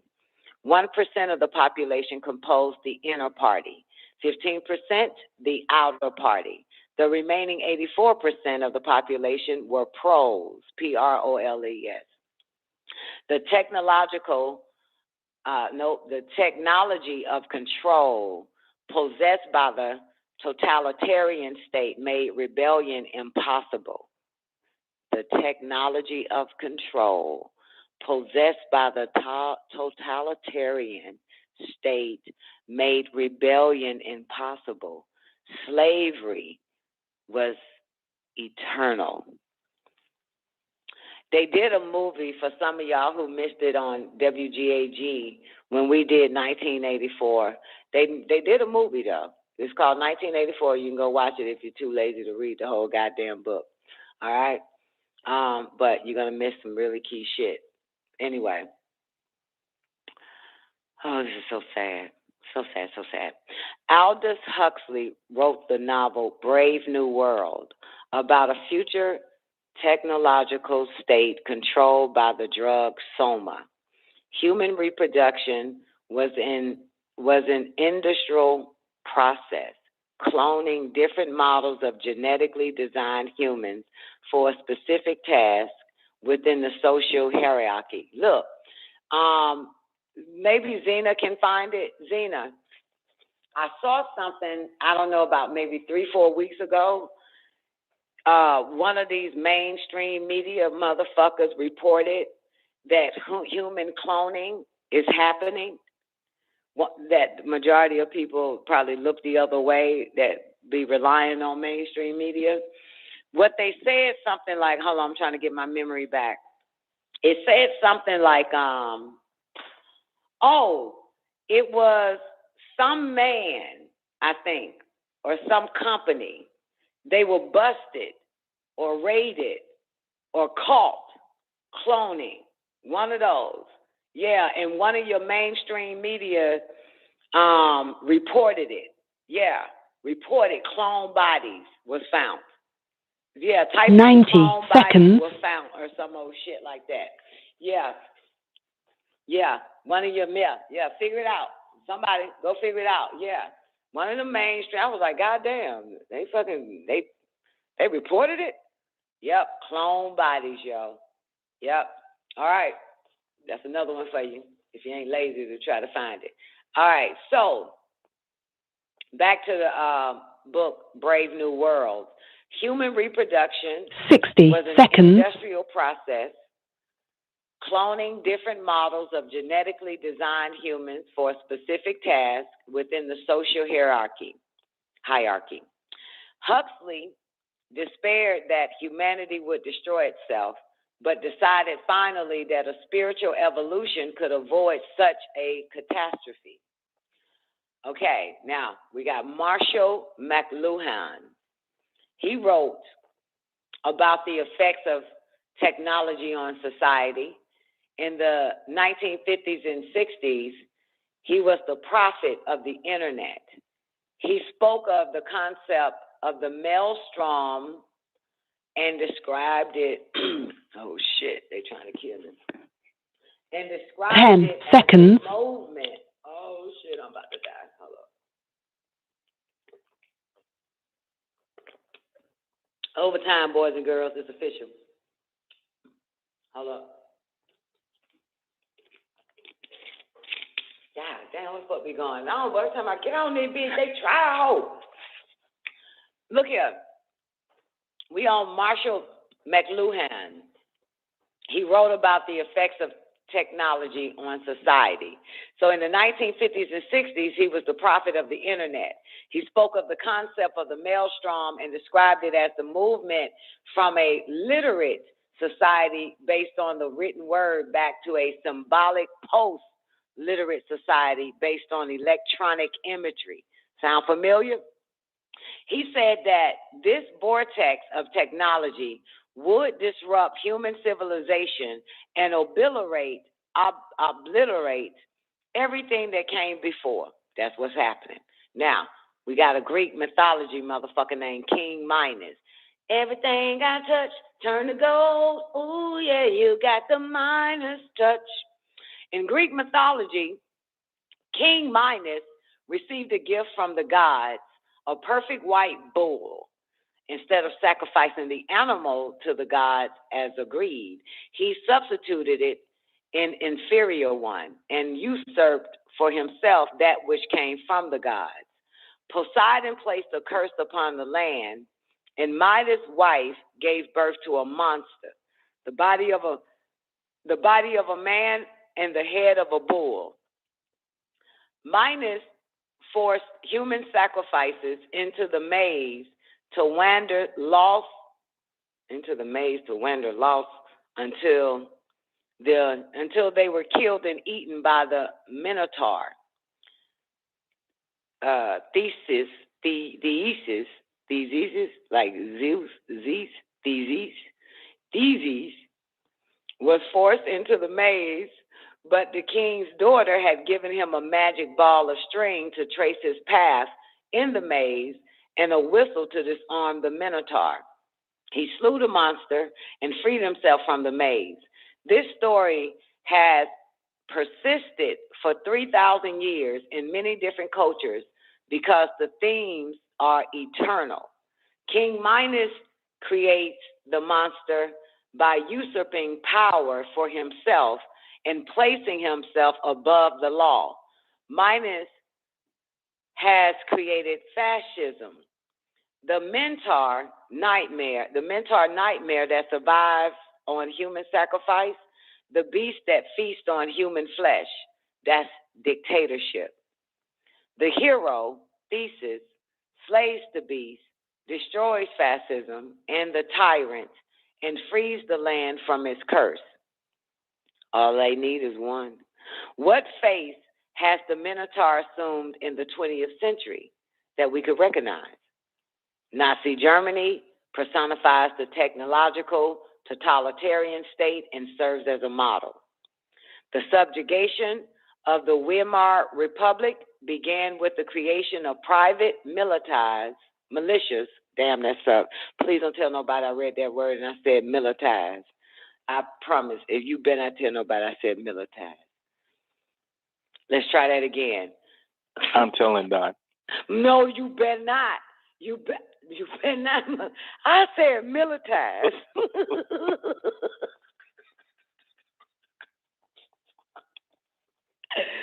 Woo! Goodness gracious. The subjugation of the Weimar Republic began with the creation of private militias that were used as a springboard to infiltrate the German military and finally the police forces. The Reichstag fire was an excuse to seize power and kill those that might stop them. The Night of the Long Knives refers to the creation of hit lists of enemies and the hunting down and execution of hundreds of internal political rivals, opponents, and potential threats. Once Hitler had crossed the Rubicon of mass assassination, he publicly declared his actions above the law. This was the moment of the birth of the Minotaur in the 20th century. I just want to put on record, she found it, cloning bodies. You want me to play it, Zena, for these humans? You want me to play the cloning bodies? Neff want me to play it. Ooh, y'all some lazy novels. Y'all are run it just down, as please. lazy Run. as a nigger in a slave plantation. You think that's it? Which news station broadcast it? I got to pee. Okay, real quick. Let me go back to this real quick. Did I tell y'all that Doc met Hitler? I told y'all millions of years ago, Doc met Hitler. Yeah. You know, Hitler was still alive, right? They just kept it quiet. They got everybody thinking Hitler's dead. Well, a man shows up to the hospital, and Doc is the doctor. And the man said that he is Adolf Hitler, and he's been living in America for tell him everything. That nigga told Doc, I can call Doc right now. When we call Doc, he probably ain't gonna be able to talk about that at that little motherfucking spy shit. I always thought he was in South America, though. Say what? I always thought he was in South America. Oh, you thought he was in? No, man, he was in Georgia. Shit. That's yeah, crazy. nigga called me right after that shit, and he was like, "Yo, motherfucker, yeah." Because a lot of those Nazis went to like Argentina, you know, those southern parts of South America. Well, honey, that's your white man's his story, sweetheart. Okay, here we go. I probably fucked this story up. Now I got him. Doc, you busy? You busy? Not too busy for you. I have a quick question. I need you to whisper this. You remember that time Hitler came to the hospital? Yes. Yes, I do. Hey, yes. Whisper real slow. Tell us about that time. Okay. Now, the name that the guy was using was a German name, and he talked to me about how he, you know, his royal line, his royal bloodline in Germany, and how he actually came to that area of Georgia from Tuskegee. He was originally in Tuskegee, and then he moved to that area of Georgia, South Georgia, near the Alabama border. And he came there. He had to be in a wheelchair most of the time. And so what we were just talking about his illness, and then he started talking about his history and where he came from, and you know, and who he was. And he was giving me the Doc, you said all of that. Get to the you giving me whatever that shit, a summary or something. I don't know what the fuck it is, but can you give us, like, when he say, I am Adolf Hitler? He said he changed his name from that to the name that he was using there at the hospital. Right. Yeah. Well, and again, he explained it by giving me the bloodline and then everything. That's right. So you got to give us all that, you know, you feel me, like, you know, when you're not where you at. You feel me, boo? You got to tell us all that. There it goes. And Newbie wanted to say, you know, well, I thought they was in Argentina, the people in there. And I keep having to remind Newbie, white men lie. Yeah, and that's what he said. But he said it was Tuskegee, where he camped out for years in that area of Alabama.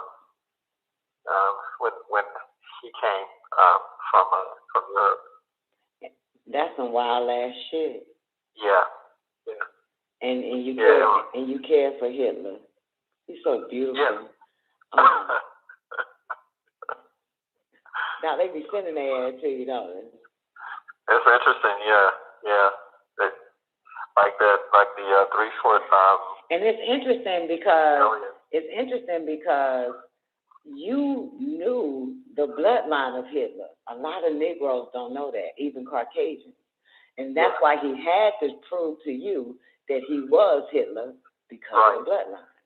Right, he talked about all the different, I think they were czars or something like that.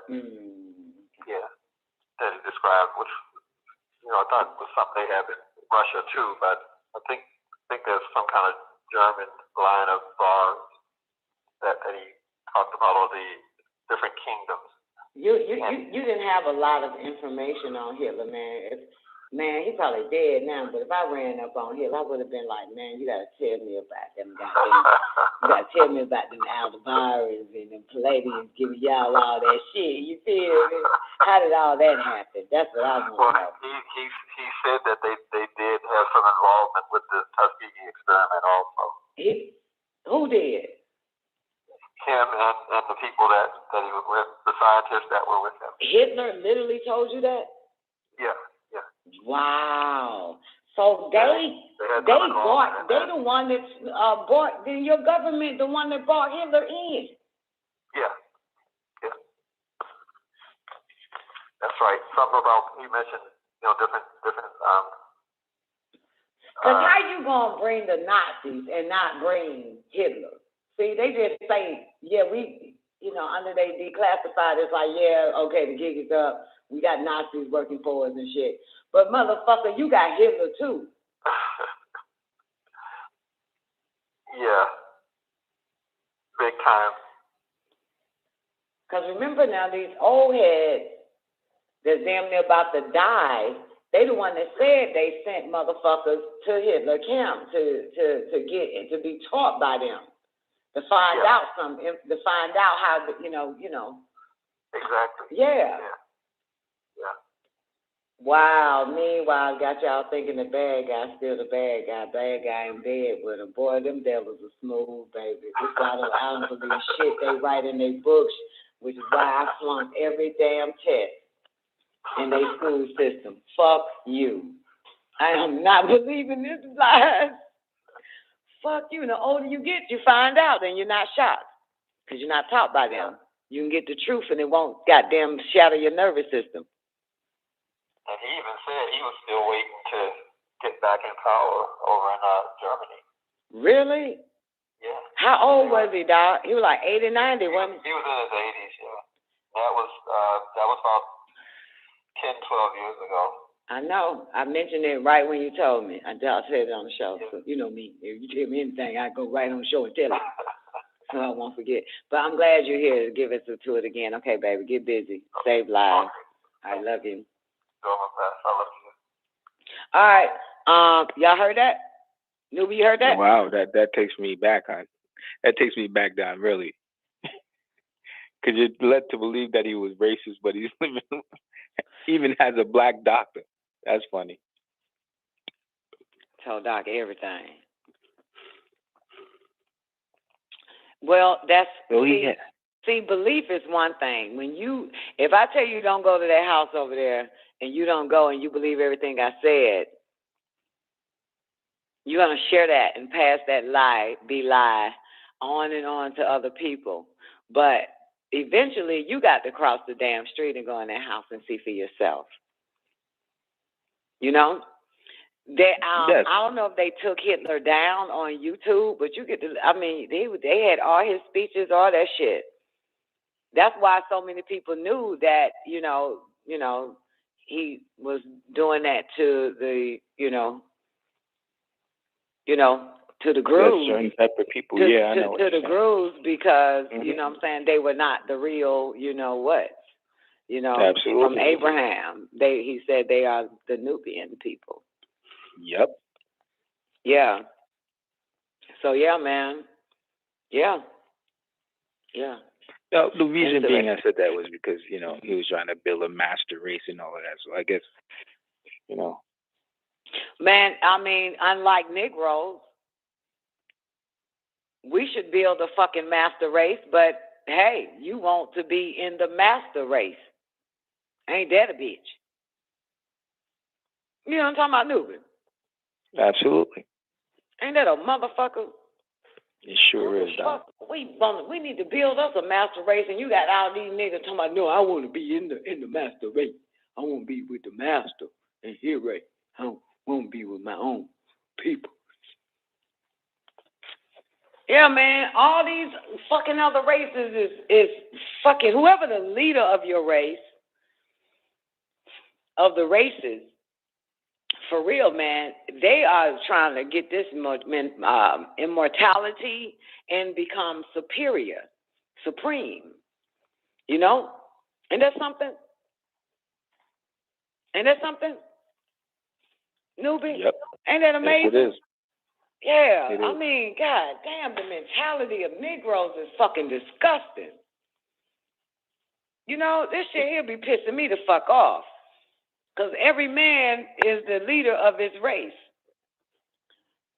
And this old goddamn black ass, tar baby ass niggas is the goddamn leader of our goddamn race, and this motherfucker wants to suppress everybody in his goddamn race. Motherfucker, we need a superior race. We need a master race, you ignorant motherfucker. No, this nigga wants to just have a bitch to cook fucking chillin' and not gonna be the boss of him. Stupid shit like that. Like, what the fuck happened? That's why it's important we have the black feminist movement. Sorry, it's not gonna work with this man. He has no psychic powers. He doesn't want to be goddamn. He wants you to believe he's ahead. You ain't using your nigga. You use your head, motherfucker. We will get ahead as a race. We will be winning this motherfucker. I'm so pissed. God damn, every time I hear those words, newbie, Hitler, superior race. White people building a superior race. And I mean, just Chinese motherfuckers, Jew people, and it just hears nerves. It's just fucking heartbreaking. Everybody's trying to be like us, but we're not trying to be the ones. I hear you, Doc. I hear you 100%. It's a bad fucking situation. Why you think I'm the ant by myself? They just want to be worshipers, man. Now, for real, they want to be worshipers, want to be part of a group that gets them no fucking way. I can't deal with that. I can't do it, boo. They don't want to develop no psychic powers. They don't want any of that shit. They don't want to, they do not want to crush their fucking heads, You know what I'm talking about? Black people are just, man, I can't believe this motherfucker, man. The gods must be crazy to put supreme activated melanin in niggas. You got to be crazy. The gods must be crazy. You remember that movie? Part 1 and 2, they came out with. I watched that shit. I ain't know but a little African baby running around playing with goddamn deers and lions and shit. A little black-haired baby, man. About 3-4 black-haired African babies, they little booty out, man. But they named it The Gods Must Be Crazy, simply because, look at them. Have no idea the power God gave them motherfuckers. Hey, goddamn, this is some bullshit. Goddamn, man, we got every goddamn thing and ain't got shit. This is why I don't belong to a race no more. Newbie, I don't belong to a race. Next time a nigga think I'm a black woman, slap the shit out of him.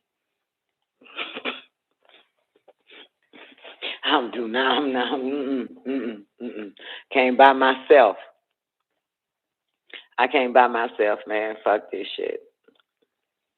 It's sad. Sad.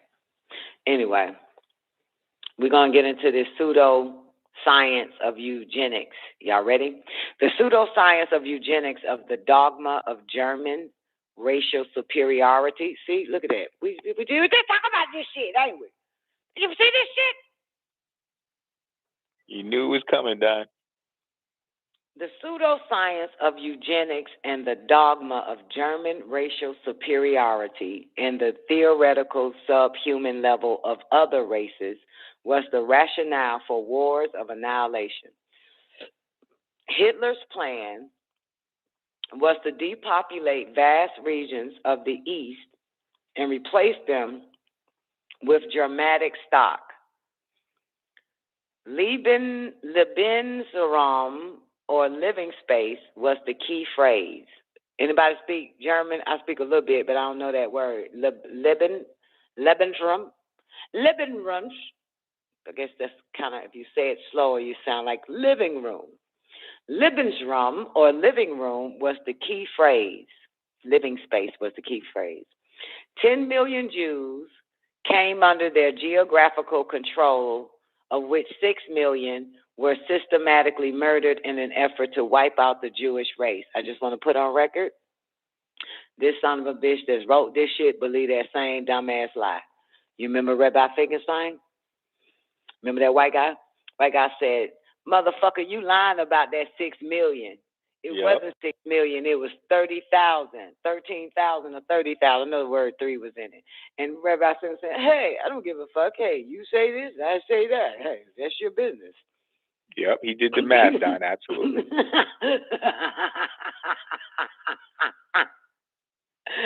They want to say that shit like, God, dog. Anyway, 3 million others perish in the camps. Gypsies, Slavs, and other supposed subhuman races, homosexuals, dissident Catholic priests, prisoners of wars, union leaders, political components, Germans called Aden Jews, Jehovah's Witnesses, and other religious sects, and the intellectuals of conquered nations. What the hell did I just read here? Why they threw homosexuals in there?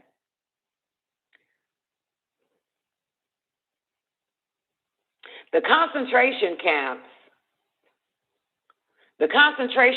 of Auschwitz alone processed 4,756 human beings a day. The political propaganda machine was in many ways a work of art. School textbooks were altered, and controversial books were burned ceremonially. State-of-the-art movies were made to reinforce the racial dogma. The propaganda was so irresistible that many Jews and other targeted groups were caught up in the excitement and joined the Nazi movement. In the aftermath of the war, 50 million people had died, and Europe lay in ashes. The question that the victors wanted to answer were how and had the most what's the question? How had the most civilized and technologically advanced nation on earth descended into the pit of hell? Who was these men? Were they madmen? Worst of all, if it could happen there, could it happen here? The psychiatrists who virtually lived with them during the Nuremberg trials wrote their collective portrait. Their problem-solving strategies, of which there are 3, was the least effective.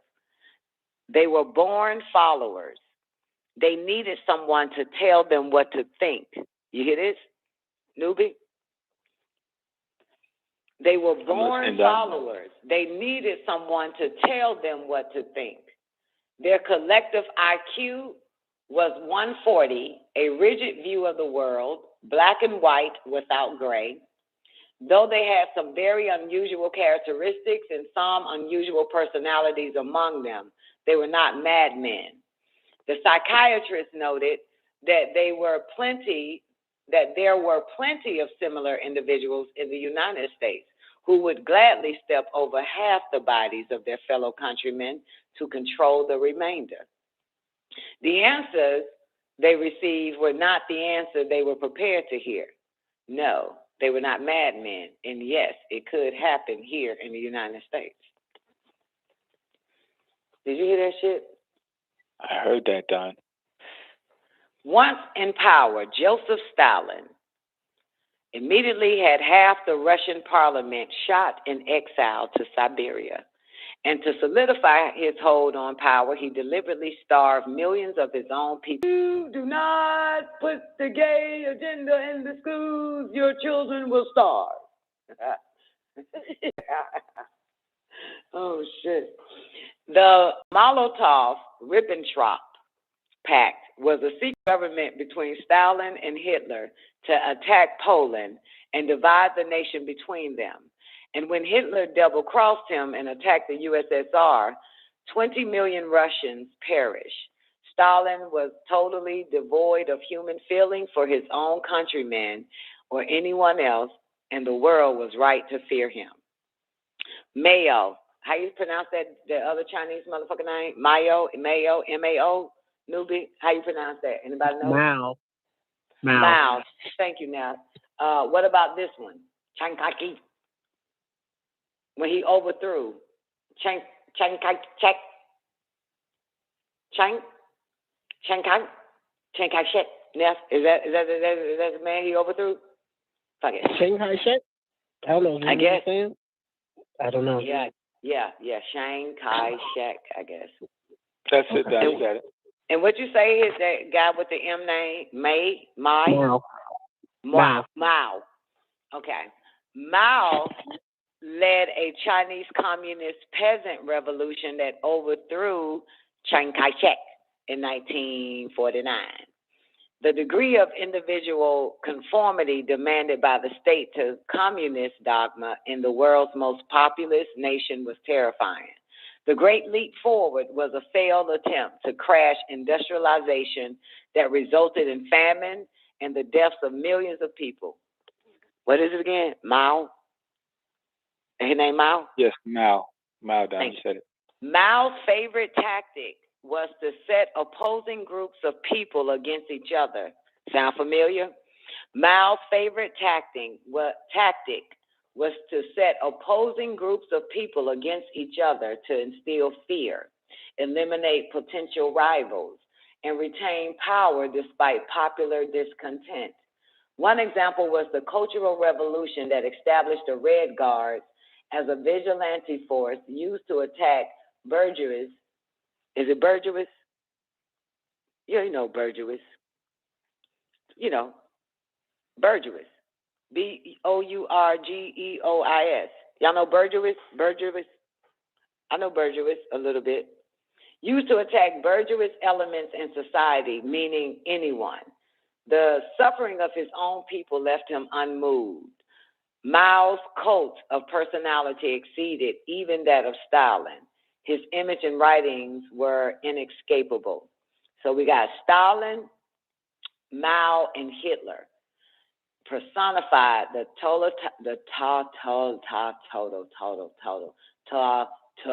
totalitarian dictatorship as an external threat to the republic.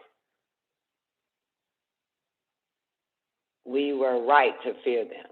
Their cult of personality and their vice-like control on their societies.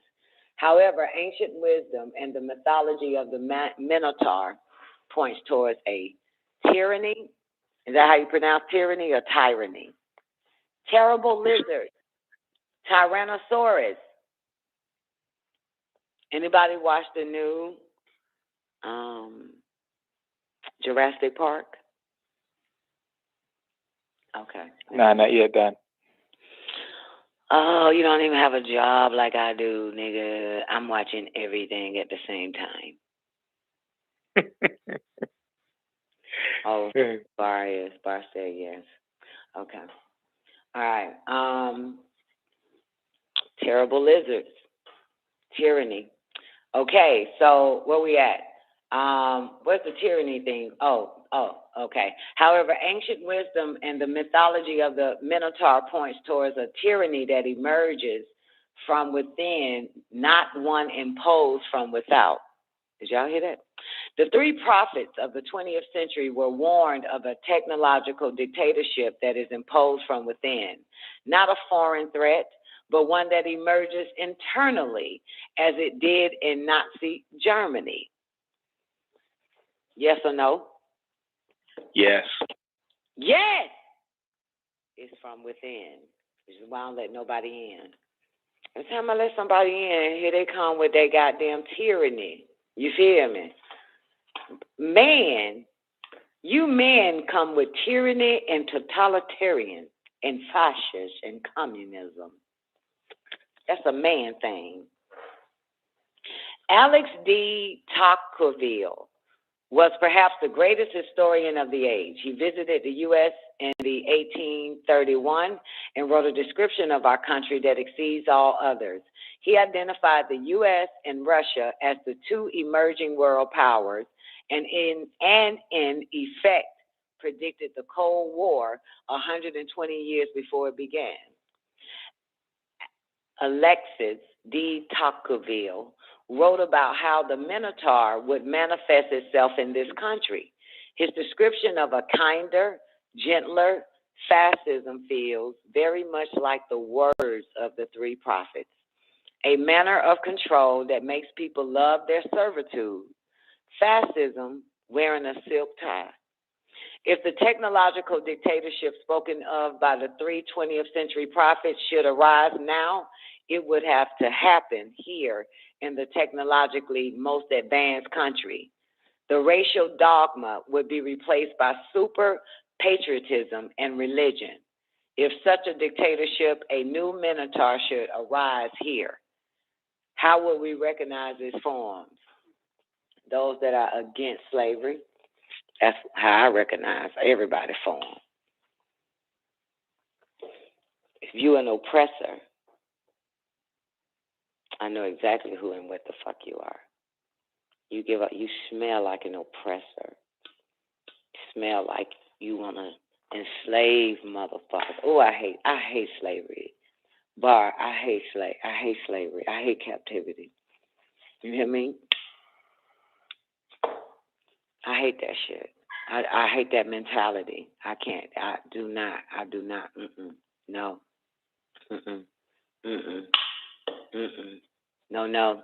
If NSA, General Michael Aquino, Colonel John B. Alexander, and others in the U.S. intelligence services are using state-of-the-art microwave weapons to commit war crimes and actively subverting the constitutional authority of the Republic, it is logical that a previous pattern of behavior or similar crimes would be exhibited by these personalities and organizations and their forebearers.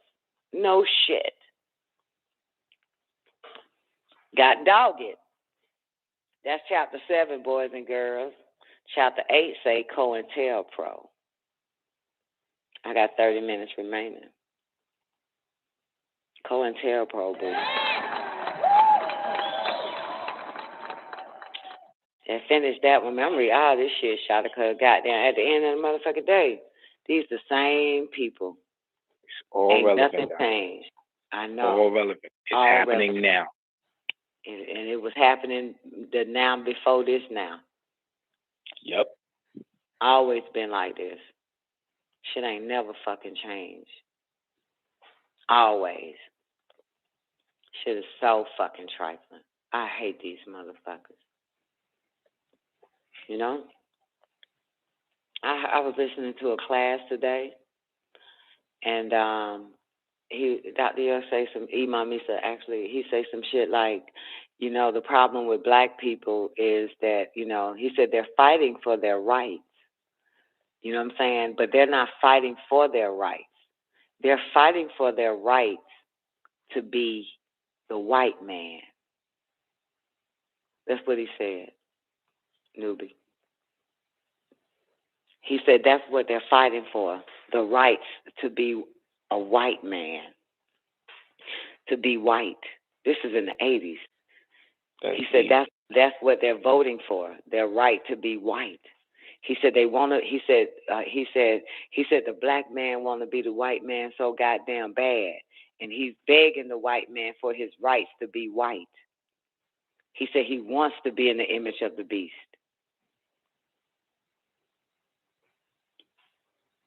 And it makes sense. Can you see that bar? That shit makes sense. He said he wants to dress like him, talk like him. You know what I'm saying? He said he was just saying all types of shit. He wants to put on that damn suit, tie, and all that shit just like that motherfucker. Yeah. That's that shit. Yeah, his equal rights to be white. Yes! That's what it is, baby. Thank you. I forgot the word equal. And this shit is wild, man. Damn, man, this is the most. Why the fuck? Why can I be the only nigga on the planet with melanin enriched?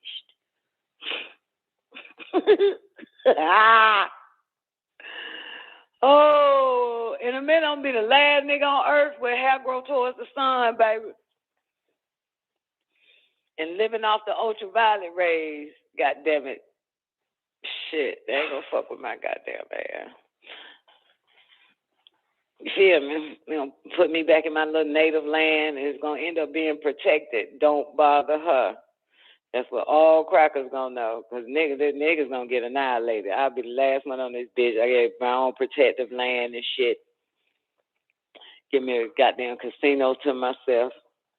Bet on myself. Lose, still take the money. Get all that shit. You feel me? No, because I'm the last nigga, man. The only nigga is gonna be protected. Endangered nigga. Can't lose, man. Can't lose.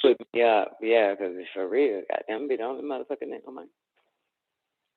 Yeah. Be the only nigga, and crackers can't even come to my sacred land, goddamn. You feel me? Have to goddamn go where the fuck else they gotta go, but they're gonna be like this reserved only for her. And yep, how shit gonna be? Goddamn.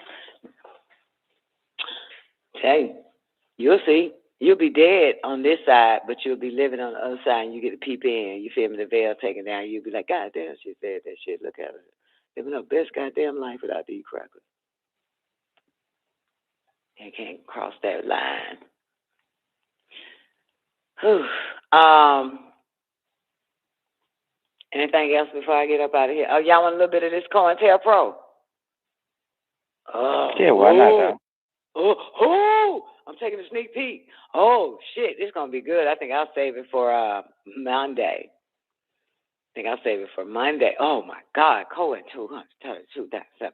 Ultimate FBI. Oh, shit. Documents. Oh, disclosed. Oh, counterattack. Oh, shit. Against Native niggas.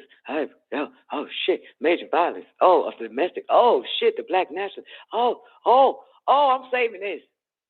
Oh, infiltration of the KKK. Oh, civil rights. Oh, shit, Nazi, neo-Nazi. Oh, dissidents. Oh, shit. Oh, yeah. Oh, I'm saving this. Oh, I'm saving this for next Monday. Got a little sneak peek. Y'all ain't getting this shit. Okay, what I got? 20 minutes remaining with you coon, jungle, bunny, knuckles. Okay. What we going to talk about, coons? You want to see the video of the clone? The news clone, I guess? Is that it? What y'all coons want to talk about? Nothing? Nubia, you okay? Are you having domestic disputes over there? Everything okay? Thanks for the concern, Don, but no. Okay, yeah, your wife is in check. Yeah, she's beautiful too. I saw her.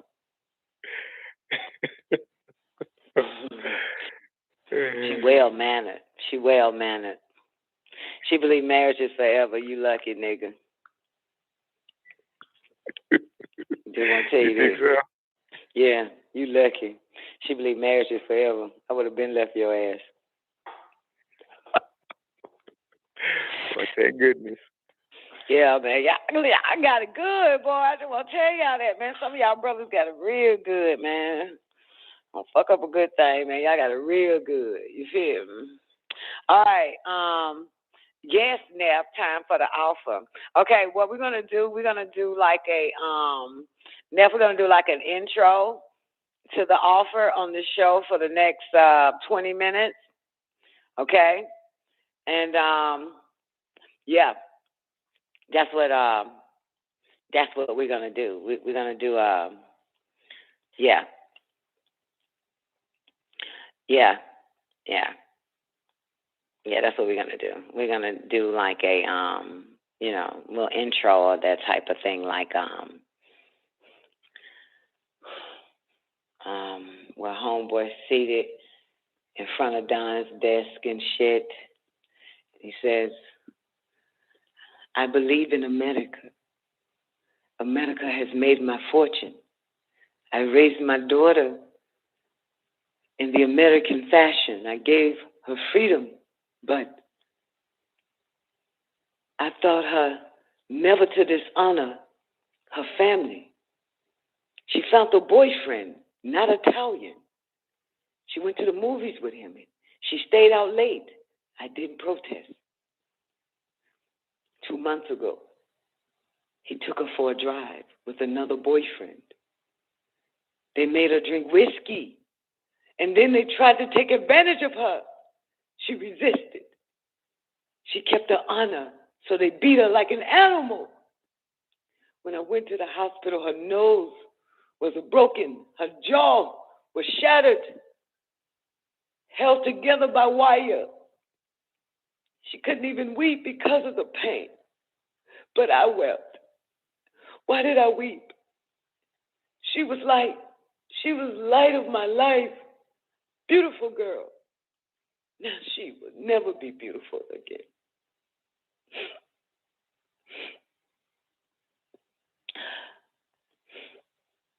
Sonny, get me there a drink.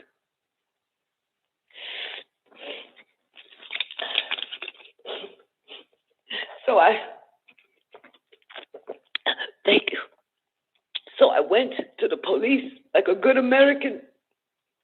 These two boys were brought to trial. The judge sentenced them to 3 years in prison. Suspended sentence. Suspended sentence! They went free that very day. I stood in the courtroom like a fool. And those two bastards, they smiled at me. Then I said to my wife, what do you say now?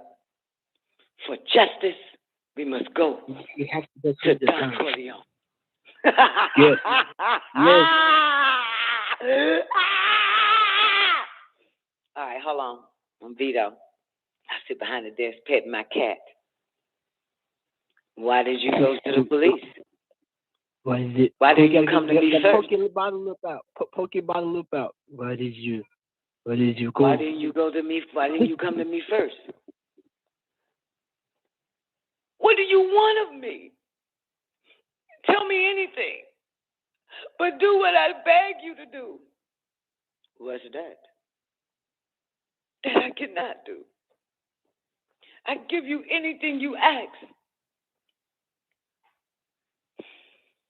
Now I pick the cat up and throw that motherfucker down and stand up.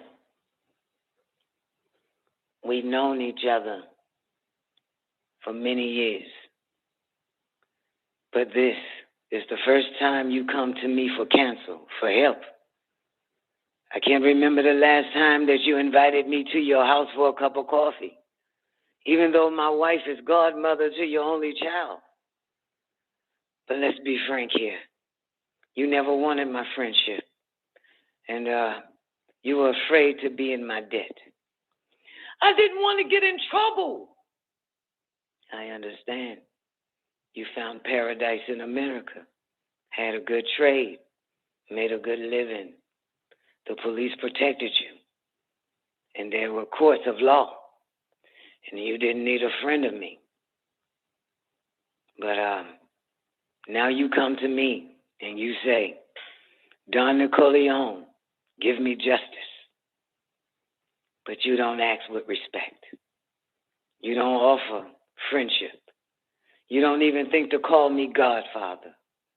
Instead, You come into my house on the day my daughter is to be married, and you ask me to do murder for money. I ask for justice. That is not justice. Your daughter is still alive. Then they can suffer then, as she suffers. How much shall I pay you? Banzara, what have I ever done to make you treat me so disrespectfully? Had you come to me in friendship, then this scum that ruined your daughter would be suffering this very day. And that by chance, if an honest man such as yourself should make enemies, then they would become my enemies. And then they would fear you. Ooh, Lord have mercy on my soul. Ow.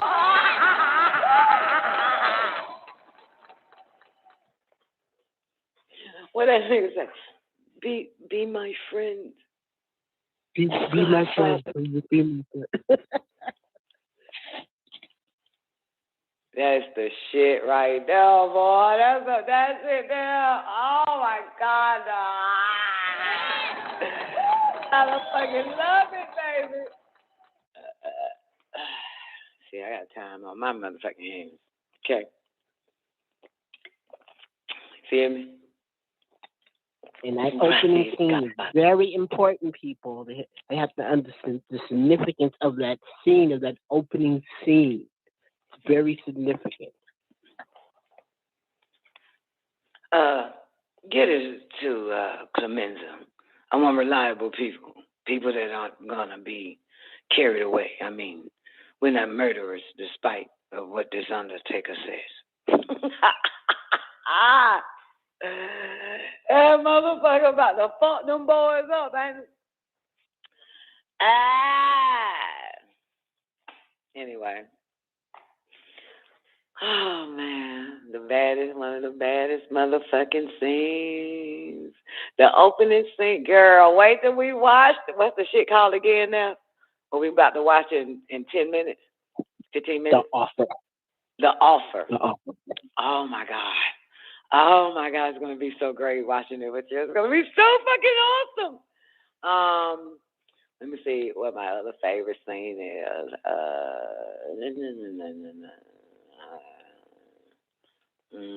I don't know.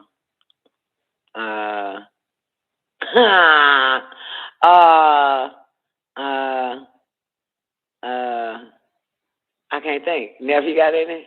I'm lost. Got one? Anybody got a favorite scene? God, I started about to do the Offer. A scene. Oh, shit. Yeah, my scene comes from part 2. Yeah. Oh, when he's a young Vito? Yes. Oh, man. When the black hand, when he, I don't know a line for line, though. I know half of it. When he talked to him in the deli, when he told him about himself. And he told him, I ain't paying you shit. He's like, I ain't giving you nothing. No. I can't think of no one off the top. Oh, okay. When Johnny Fontaine pops up at Don's office, yeah, this is the shit. This is my shit. Oh, okay. Now, I know that. Okay. Okay. When Johnny like, I don't know what to do. My voice is weak. It's weak anyway. I had this part in the picture, and it puts me right back up on the top again. But this man out there, he won't give it to me. The head of the studio, what's his name? Watts. He won't give it to me. And he says there's no chance. And the part of that motherfucker slaps the shit out of that motherfucker. Oh my God. Act like a man. What's the matter with you? This how you turned out a Hollywood Finocchio that cries like a woman? What can I do? What is that nonsense? Ridiculous. Yeah, baby. That's the shit right there, goddamn. Boy, that's the baddest motherfucking scene, man. And you know what? The way they closed the fucking door when all the dons I don't think it's the dons, it's his whole little crew, I guess. Everybody show up and they close the door and then it fades to black. Yeah, that shit, that's fine. Yeah. Oh, Hollywood. Okay. All right. That nigga said, Vito was like, Vito say like, Tom, pack your bags. For what? You going to Hollywood?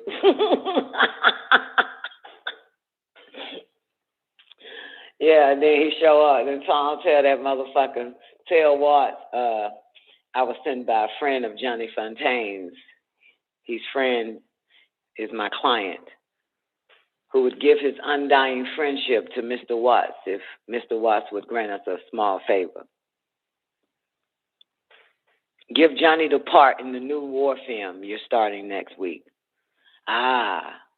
What favor would your friend of grant me, Mr. Watts? You're going to have some union problems. A client could make them go disappear. Also, one of your top stars just moved from marijuana to heroin. Are you trying to muscle me? Absolutely not. Now listen to me, you smooth-talking son of a bitch. Let me lay it on the line for you and your boss, whoever he is. Johnny Fontaine will never get that movie.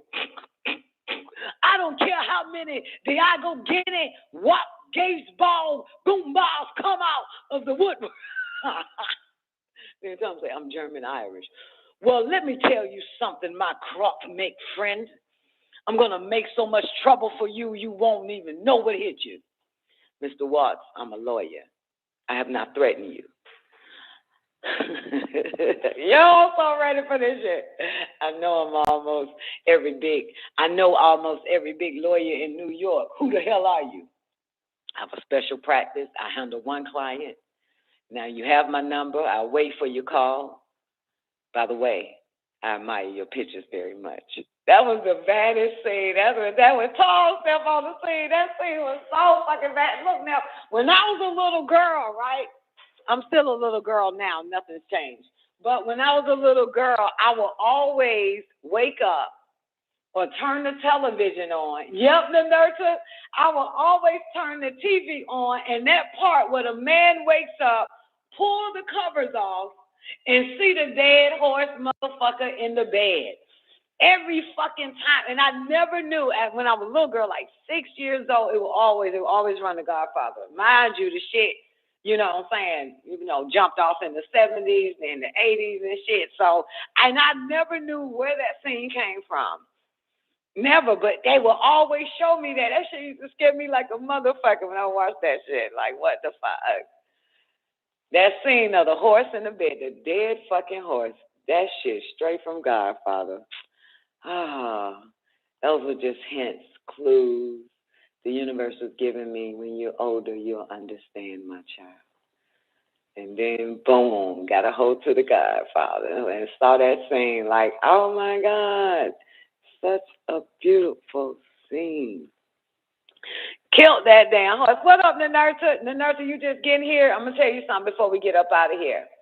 Nanerta, there's a show on Paramount called The Offer. This shows you everything. Have you been checking it out, Nanerta? That way I don't have to waste my breath.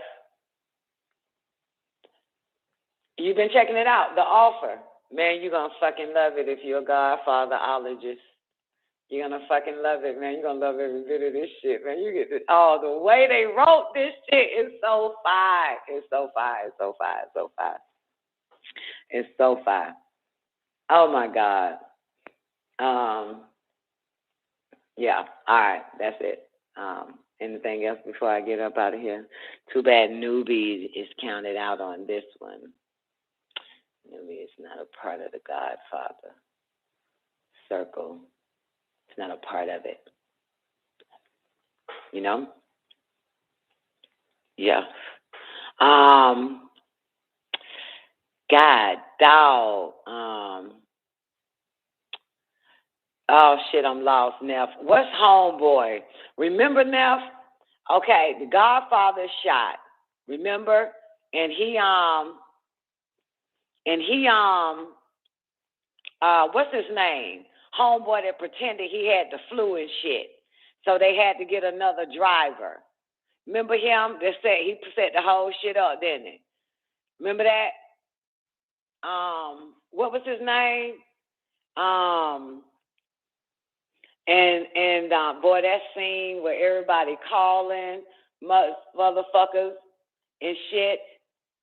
And yeah, in the back seat. Yeah, they strangled him in the back seat. And the fucked up shit about it, they looking for Luca Brasi.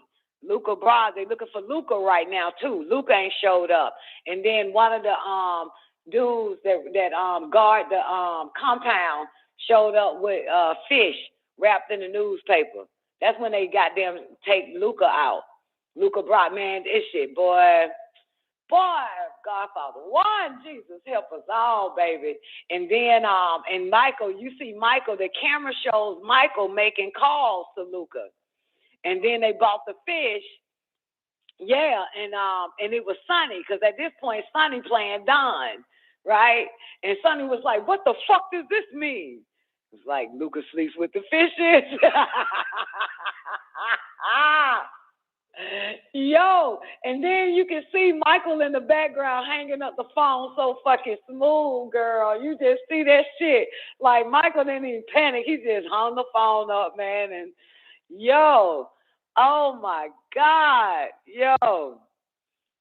Oh man. Yeah, that shit's so goddamn fire. And then Salazzo calls, ring the phone, because they can't find Tom. They can't find Luca Brasi and shit. And goddamn, what is the nigga that pretended he had the cold? And he missing this shit. Then the phone rings.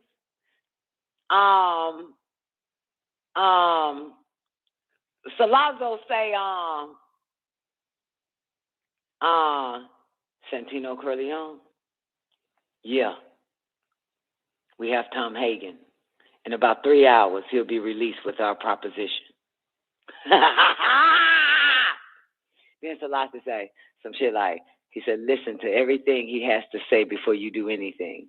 What's done is done. And don't lose that famous temper of yours, Sonny. No, wait. But I missed my favorite part. My favorite part right before that, when he sit with Salazzo. When the Don, Sonny, sit with Salazzo first. You know my favorite part. I've been using this ever since when I take my children out in public and they open their fucking mouth too quick. And I will say to whoever listening, the adult listening, I say, you have to forgive me. I tend to spoil my children. They have a tendency of speaking without some shit. I can't remember the shit now, but I used to. Now I don't have to say that shit. I ain't say that shit since they got grown and shit. But I used to tell motherfuckers, they fucking got them run their mouth so fucking quick in public. Yeah, they have a tendency of talking. Damn, but that's a bad part, right? Because what Vito say to Salazzo? Oh my God! Oh shit! Oh, I need to watch Godfather. Damn. That meeting, man. That meeting. Oh my God, that meeting was so fucking awesome. Oh shit. That meeting was awesome. Fuck. Goddamn, I can't recall the meeting, but when that nigga said something like, Vito say some shit like, what gives me the pleasure or the honor? You want to go in business with me and shit. Then he say some shit like, prostitution and he said prostitution and gambling is my thing. I don't do the drug shit. And then that's when Sonny spoke out. Remember that? Yeah. That's when Sonny spoke out and shit, man. This shit is wild. Shit, man. That was a bad scene, man. And then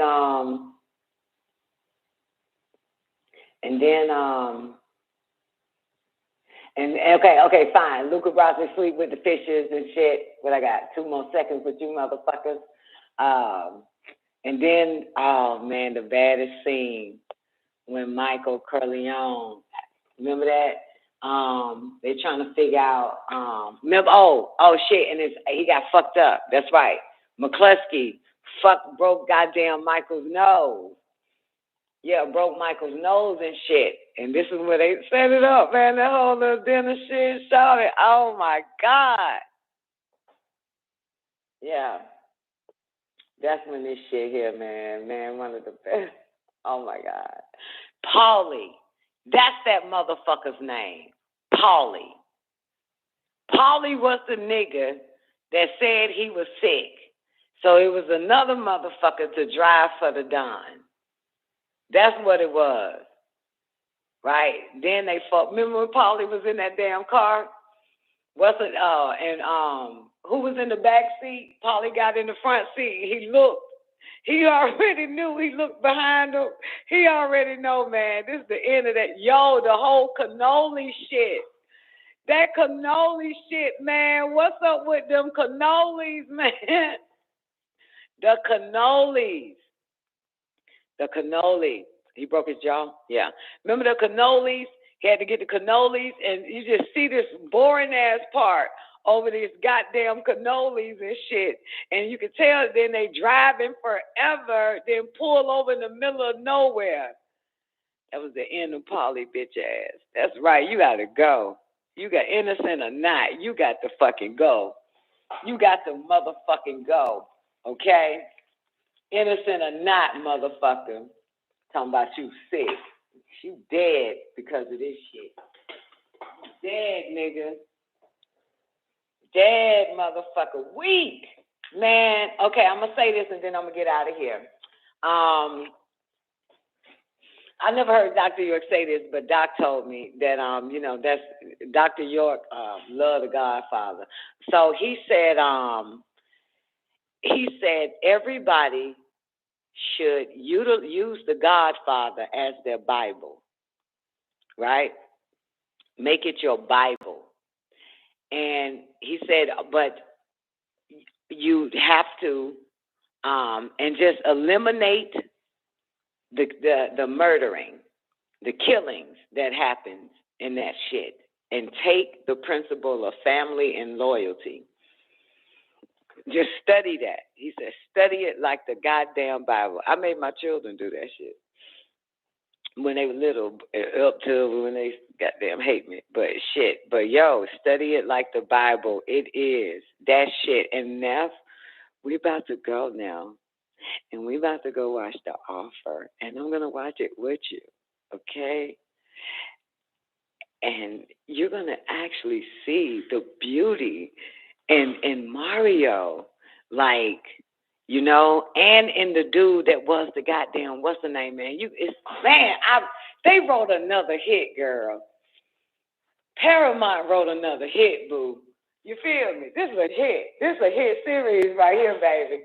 I'm Don Nicoleone, man. I'm going in the upper room, the after party. Me and Nell about to goddamn watch this Offer, man. And I'm up out of this bitch. Y'all have an awarding day. Peace.